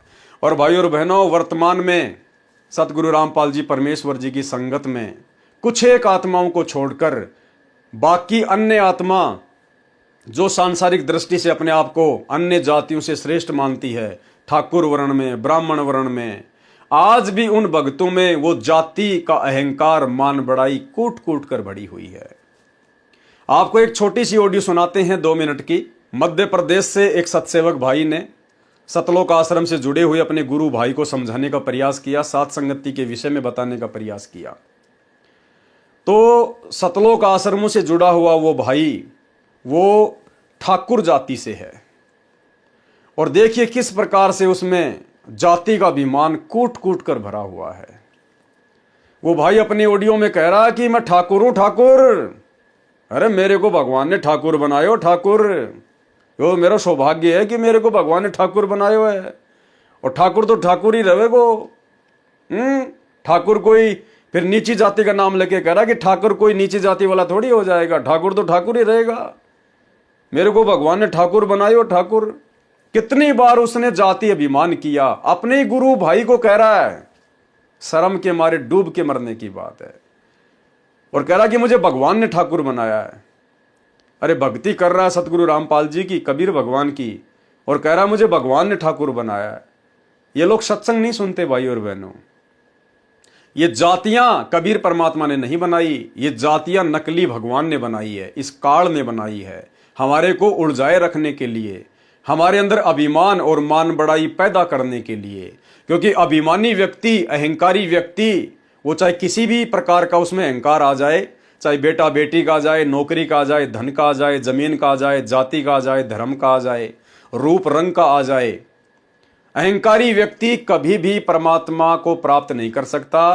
परमात्मा का अहंकार का 36 का आंकड़ा है, 36 का आंकड़ा है अहंकार का और परमात्मा का। गुरुदेव भगवान कहते हैं, आधीनी के पास है पूर्ण ब्रह्म दयाल, मान बड़ाई मारियो बेअदबी सिरकाल। सुनिए। हेलो। हाँ भगत जी, सब सही। क्या विचार है भैया प्रेमदास, तेरा विचार क्या है? कुछ भी नहीं है भगत जी, क्या विचार है? ऐसे क्यों कमेंट करके लिख रहा? मैं तो दीवान सिंह ठाकुर हूँ ही, तेरे कहने से ठाकुर थोड़ी कहूंगा मैं। भगवान ने मुझे ठाकुर बनाया तो ठाकुर ही रहूंगा। तो वही तो बात है भगत जी यार। ठाकुर ही हूँ मैं, क्या जमार थोड़ी हूँ। हाँ वही तो है, ठाकुर ही हूँ मैं तो, तेरे कहने से थोड़ी होगा यार। नहीं, तो मैंने तेरे कहने से मैं तेरे को ठाकुर बना दूंगा तो तू ठाकुर बन जाएगा क्या? नहीं बनना चाहा भगत जी। तुम तो कहीं रांड का के बस पटेल कहेगी तो पटेल, दुनिया पटेल कहेगा तो बाजेगा वो। हाँ, के रान पटेल तो पटेल थोड़ी कहवाएगा। नहीं वही बात है। हाँ। भगवान ने मुझे ठाकुर के घर में जन्म दिया है। हाँ सही बात। तो ठाकुर ही कहलाऊंगा। शेर का बच्चा शेर कहलाएगा, गीदड़ थोड़ी कहलाएगा। हाँ हाँ हैं? सही बात। शेर के बच्चे को गीदड़ कह देगा तेरे कहने से, कोई तू उसको गीदड़ कह देगा तो कोई भी गीदड़ उसको गीदड़ थोड़ी बन जाएगा वो। हाँ नहीं कहेगा भगत जी। है, तो मैं तो ठाकुर ही हूँ, ठाकुर के घर जन्म लिया है तो ठीक है भाई। अच्छी बात। तेरे कहने से कोई फर्क थोड़ी पड़ेगा मेरे को। सही बात है। और तू कुछ भी कहे भी देगा, मान लो मैं ठाकुर हूँ और तू कुछ भी बोलेगा तो उससे भी मेरे कुछ परिवर्तन नहीं पड़ना भाई। तू प्रेम है। हाँ तो तेरा नाम प्रेम ही रहेगा। मैं बलवान दास और ताकत दास धर दूंगा तो वो थोड़ी बनेगा कहने से। सही बात है। हाँ, प्रेमदास से ही पहचाना जाएगा भाई। तेरे परिवार ने जो तेरा नाम रख दिया वही चलेगा, मेरे कहने से नाम दूसरा थोड़ी परिवर्तन होगा। सही बात है। तो मैं तो वो ठाकुर के घर में जन्म लिया तो ठाकुर ही कहलाऊंगा यार। सही बात। तो भाई और बहनों, यदि हमने वास्तव में परमात्मा प्राप्ति करनी है और हम यदि इतना सारा संघर्ष वास्तव में अपने मोक्ष के लिए कर रहे हैं, तो हमारे अंदर से हर प्रकार का अभिमान और अहंकार समाप्त हो जाना चाहिए। अन्यथा परमात्मा हमारे नजदीक भी नहीं है। ब्राह्मण होते तो आप में जाति का अभिमान होता, जिसमें अभिमान होता है उसको परमात्मा नहीं मिलता। द्वापर युग में आप सुदर्शन के माता पिता थे। मैंने सुदर्शन से वचन किया था कि मैं तेरे माता पिता का कल्याण अवश्य करूंगा, आप मुझे अपने घर ले चलो, आपको कोई आपत्ति नहीं होगी। द्वापर युग में तुम बाल्मीक जाति, भक्ति शिव की करी दिन राती, तुमरा एक बालक प्यारा, वह था परम शिष्य हमारा। शुपच भगत मम प्राण प्यारा, उससे था एक वचन हमारा, ता कारण हम चल आए, जल पर प्रकट हम नारायण कहाए। ले चलो तुम घर अपने, कोई अकाज होए नहीं सपने, बाचा बंद जा कारण यहाँ आए, काल कष्ट तुमरा मिट जाए। इतना सुनकर जुल्हा घबराया, कोई जिंद या ओपरा पराया, मोकू कोई सांप ना लग जाए, ले बालक को घर को आए। सुत काशी को ले चले, लोग देखन तहां आए, अन्न पानी भक्षय नहीं, जुल्हा शोक जनाए। कबीर परमेश्वर जी को लेकर नीरू जुलाहा अपनी पत्नी के साथ घर पर आया। वह डर गया कि इस बच्चे में कोई जिंद या भूत प्रेत बोल रहा है, कहीं मेरे को हानि ना कर दे। इस डर से बच्चे को घर ले आया। काशी नगर के नर नारी झुंड यानी समूह रूप में लड़के को देखने के लिए आए और अपनी अपनी धारणा के अनुसार महिमा करने लगे। यानी पूरी काशी में चर्चा होगी कि भाई ऐसा सुंदर बालक ना देखा ना सुना, और काशी नगर के लोग समूह बना बनाकर स्त्री और पुरुष आपस में गीत गाते हुए उस बच्चे को देखने के लिए आ रहे हैं। लेकिन कोई भी ये सवाल नहीं कर रहा था कि भाई तुम्हारी तो संतान थी नहीं, अरे नीमा तो कभी जो है वो गर्भ से थी नहीं, फिर ये संतान तुम्हारे घर में आई कहां से? किसी के मन में इस प्रकार की बातें नहीं आई, क्योंकि भाई और बहनों, सकल सृष्टि का रिमोट, बलवानों का बल, बुद्धिमानों की बुद्धि कबीर परमात्मा सतगुरु रामपाल जी के हाथ में। जितना परमेश्वर चाहेंगे दुनिया उतना ही सोच सकती है, उतना ही समझ सकती है, उतना ही बोल सकती है, इससे ज्यादा नहीं। काशी नगर के नर नारी झुंड अर्थात समूह रूप में लड़के को देखने आए और अपनी अपनी धारणा के अनुसार महिमा करने लगे। संत गरीबदास जी छुड़ाने वाले ने भी अपनी वाणी में परमात्मा कबीर जी द्वारा प्राप्त दिव्य दृष्टि से पूर्व वाली घटना देखकर कहा है, संत गरीबदास जी की अमृतवाणी। काशीपुरी कस्त किया उतरे अधर आधार, मोमिन को मुजरा हुआ जंगल में दीदार। कोटि किरण शशि भानु सुधी आसन अधर विमान, परसत पूर्ण ब्रह्म को शीतल प्राण और पिंड। गोद लिए मुख चूम कर हेम रूप झलकंत, जगर मगर काया कर दम के पदम अनंत। काशी में अचरज भया गई जगत की नींद, ऐसे दुल्हा उतरे ज्यों कन्या बरबींद। खलक मुलक देखन गया राजा प्रजा रीत, जम्बू दीप जहान में उतरे शब्द अतीत। काशी उमड़ी गुल भया मोमिन का घर घेर, कोई कहे ब्रह्मा विष्णु है, कोई कहे इंद्र कुबेर। कोई कहे वरुण धर्मराय है, कोई कोई कहत ईश। 16 कला शुभान गति, कोई कहत जगदीश। दुनी यानी दुनिया कहे ये देव है, देव कहे यह ईश। ईश कहे परब्रह्म है, पूर्ण विश्व बीस। कोई कहे छल है ईश्वर नहीं, कोई किन्नर कहाए। कोई कहे गण ईश का ज्यों ज्यों मात रिसाए। दूध ना पीवे ना अन्न बखे, नहीं पलने झूलंत। अधर आसन ध्यान में कमल कला फूलंत। शिव उतरे शिवपुरी से अवगत बदन विनोद, महके कमल खुशी भया लिया ईश को गोद। नजर नजर से मिल गई किया ईश प्रणाम, धन्य मोमिन धन्य पूर्णा धन्य काशी निकाम। 7 बार चर्चा करी बोले बालक बहनों, शिव कर मस्तक धरया लिया मोमिन कवारी धेनु। अन्न ब्यावर को दूहत है दूध दिया तत्काल, पीवे बालक ब्रह्म गति तहां शिव भय दयाल। कबीर सागर के ज्ञान सागर के पेज नंबर 74 पर। सुत काशी को ले चले लोग देखन तहां आए, अन्न पानी भके नहीं जुल्हा शोक मनाए। तब जुल्हा मन कीन तिवाना, रामानंद सो कहा उत्पाना। मैं सुत पायो बड़ा गुणवंता, कारण कौन भखे नहीं संता। रामानंद ध्यान तब धारा, जुल्हा से तब वचन उचारा। पूर्व जन्म ते ब्राह्मण जाति, हरि सेवा की नी बलिबाती। कछु सेवा तुम हरि की चूका, ताते भयो जुल्हा का रूपा। प्रति प्रभु कह तोरी मान लीन्या, ताते उधान में सुत तो दीन्या। नीरु वचन हे प्रभु जस की न्यो तस पायो, आरत हो तव दर्शन आयो। सो कहिए उपाय गुसाई, बालक सुधावंत कछु साई। रामानंद अस युक्ति विचारा, तव सुत कोई ज्ञानी अवतारा। बछिया जाही बैल नहीं लागा, सो लाई डठ करो ते ही आगे। दूध चले ते थन ते दूध ही धर्यो छिपाई, सुधावंत जब होवे तब ही दियो पिलाई। चौपाई जुल्हा एक बछिया ले आवा, चलो दूध कोई मरम न पावा। चलो दूध जुल्हा हरसाना, राखो छिपाई काऊ नहीं जाना।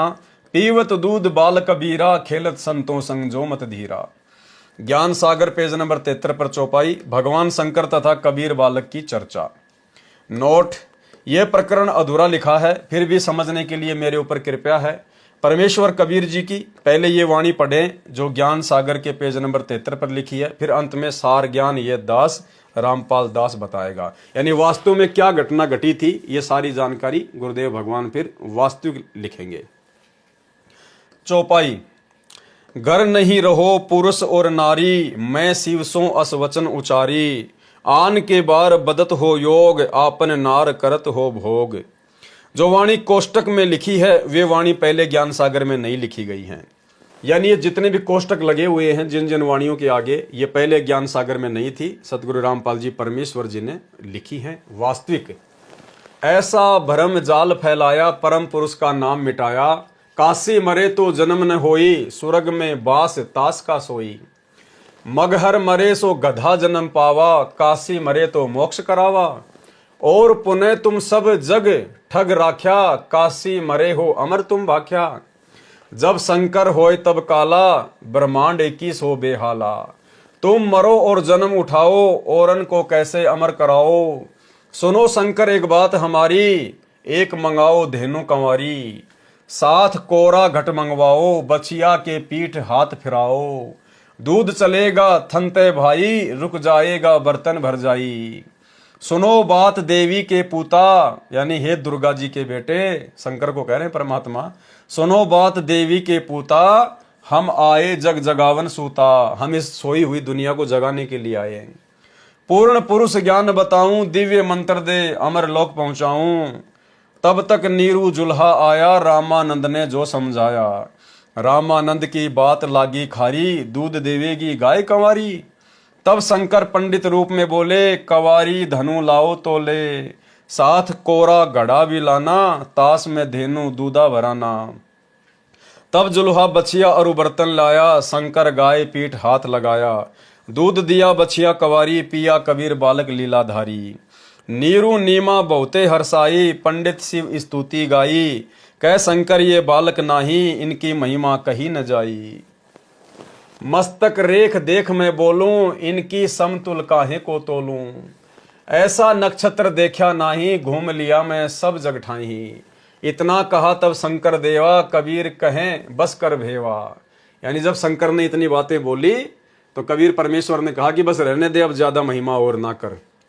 मेरा मरम न जाने कोई, चाहे ज्योति निरंजन होई। हम हैं अमर पुरुष अवतारा, भव से जीव उतारूं पारा। इतना सुन चले शंकर देवा, नीरू शीश चरण धर की नीरू नीमा सेवा।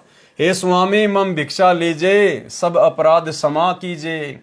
कह शंकर हम नाही पंडित भिखारी, हम हैं शंकर त्रिपुरारी। साधु संत को भोजन कराना, तुम्हारे घर आए रहमाना। ज्ञान सुन शंकर लजा आई, अद्भुत ज्ञान सुन सिर चकराई। ऐसा निर्मल ज्ञान अनोखा, सचमुच हमार है नहीं मोखा। कबीर सागर अध्याय समसम वेद बोध, पेज नंबर 132 से 134 तक परमेश्वर कबीर जी की प्रकट होने वाली वाणी है, परंतु इसमें भी कुछ गड़बड़ कर रखी है। कहा है कि जुलाहा नीरू अपनी पत्नी का गोना, यानी विवाह के बाद प्रथम बार अपनी पत्नी को उसके घर से लाने को गोना अर्थात मुकलावा कहते हैं। ये गलत है। जिस समय परमात्मा कबीर जी नीरू को मिले उस समय उनकी आयु लगभग 50 वर्ष की थी। विचार करें, गोने से आते समय कोई बालक मिल जाए तो कोई अपने घर नहीं रखता।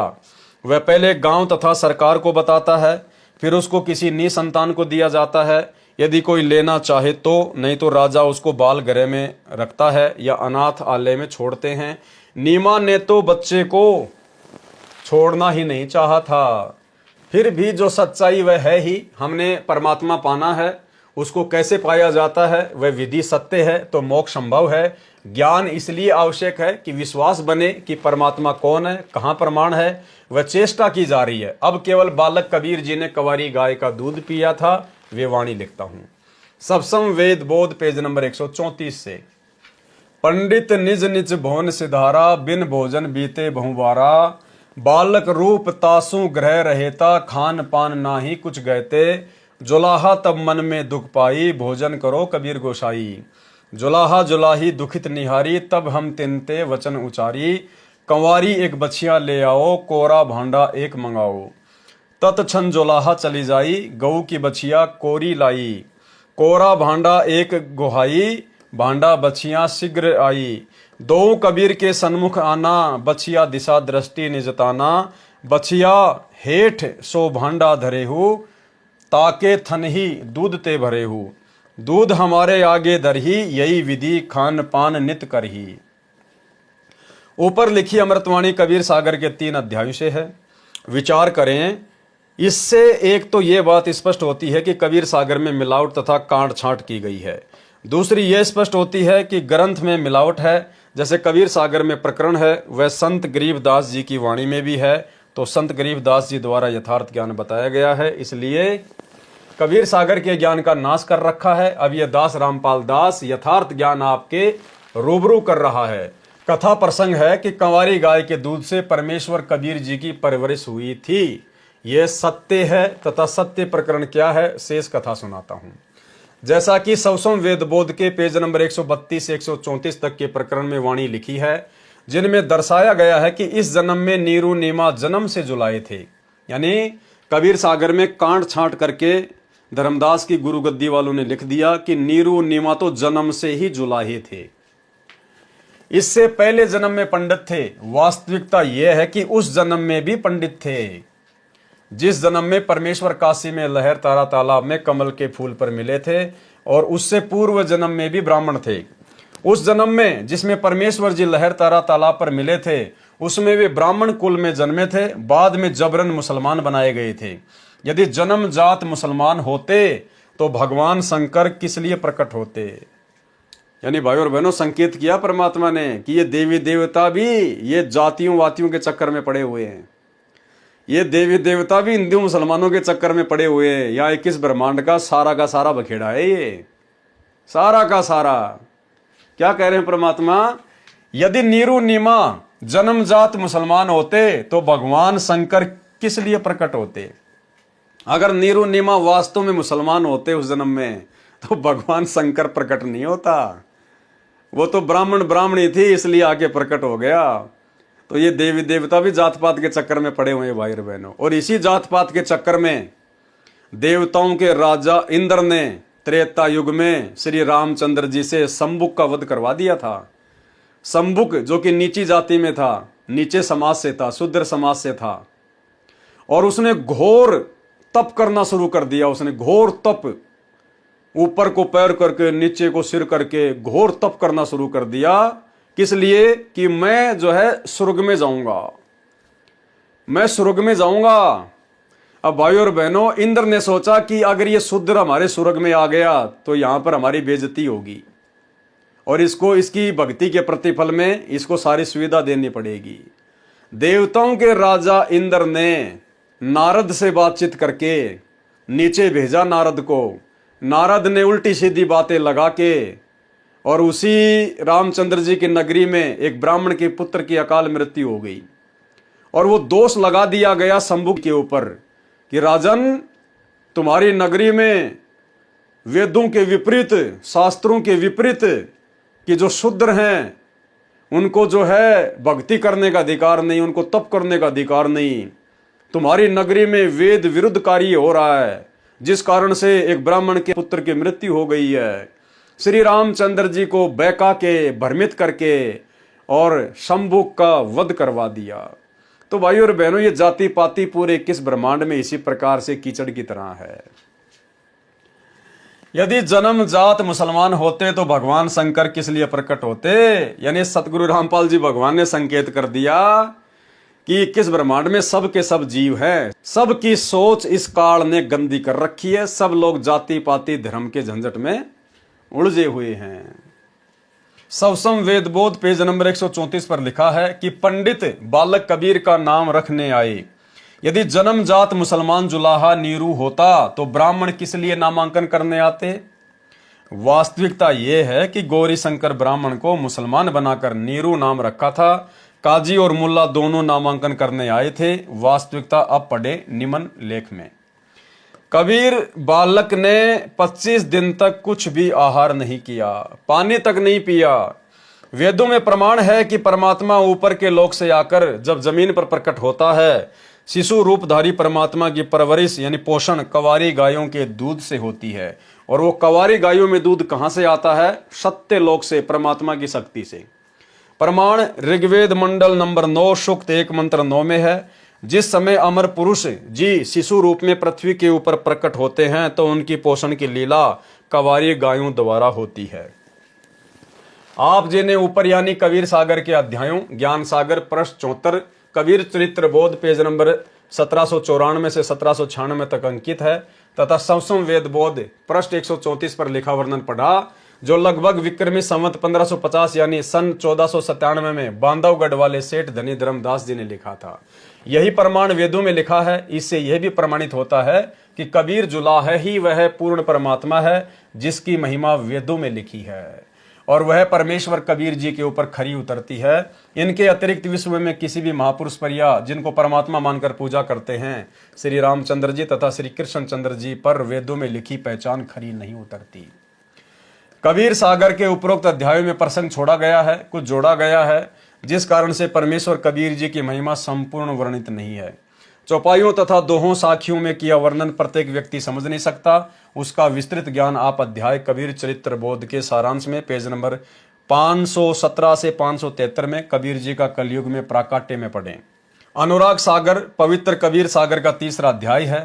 इसका अधिकतर प्रकरण अध्याय ज्ञान प्रकाश में लिखा गया है, जो सृष्टि रचना से संबंधित है। पेज नंबर 12 से 67 तक तथा इससे आगे परमेश्वर कबीर जी का 3 युगों में प्रकट होने वाला प्रकरण है। ये भी इसी पुस्तक के ज्ञान प्रकाश बोध के सारांश में लिखा है। यहाँ लिखना व्यर्थ विस्तार करना है, पाठक जन वहीं से ज्ञान ग्रहण करें। अनुराग सागर में कुछ त्रुटियां हैं, उनका विवरण भी ज्ञान प्रकाश अध्याय के सारांश में लिखा गया है। तो भाई और बहनों, सदगुरु रामपाल जी परमेश्वर जी के आशीर्वाद से कबीर सागर के सरलार्थ में आज हम केवल इतना ही लेंगे, क्योंकि धीरे धीरे हम आगे बढ़ेंगे भाई बहन, क्योंकि हमें फिर अपनी भक्ति भी करनी होती है, तीनों समय की आरती भी करनी होती है, सुमरण भी करना होता है, सत्संग भी सुनना होता है, अन्य भी परमात्मा की सेवा होती है, गुरुदेव को भोग लगाना होता है। तो धीरे धीरे जिस प्रकार से परमात्मा हमें बढ़ाएंगे उसी प्रकार से धीरे धीरे हम आगे बढ़ते जाएंगे। और परमेश्वर के कर कमल से लिखित होने के कारण इनको पढ़ने सुनने देखने मात्र से भी हम ढेर सारे पुण्य के भागी हो रहे हैं। सूक्ष्म रूप में हमारे भक्ति अकाउंट में ये भक्ति धन जमा होता जा रहा है। भाई और बहनों, आगे के वीडियो में, आगे जब वीडियो बनेंगे कबीर सागर के सरलार्थ पर, तो भाई और बहनों बहुत ही गहरे गहरे गूढ़ रहस्य हैं। और जब तक हम उन समस्त बातों को, जो बातें गुरुदेव ने इस पवित्र कबीर सागर के सरलार्थ में आप और हमारे लिए लिखी हैं, यदि हम उन सभी बातों को अपने जीवन में लागू नहीं करेंगे, उन पर अमल नहीं करेंगे, भाई और बहनों, हम सतलोक के योग्य हंस नहीं बन सकते। तो बहुत सारी गुड बातें आप जियों को आने वाले दिनों में कबीर सागर के सरलार्थ में इसी प्रकार से वीडियो के माध्यम से देखने और सुनने को मिलेंगी। तो आज के वीडियो में केवल इतना ही। कल रात्रि 8 बजे फिर से लाइव जुड़िए। तब तक गुरुदेव भगवान हम सबको आज्ञा दें, इजाजत दें, आशीर्वाद दें। बंदी छोड़ सतगुरु रामपाल जी भगवान की जय हो।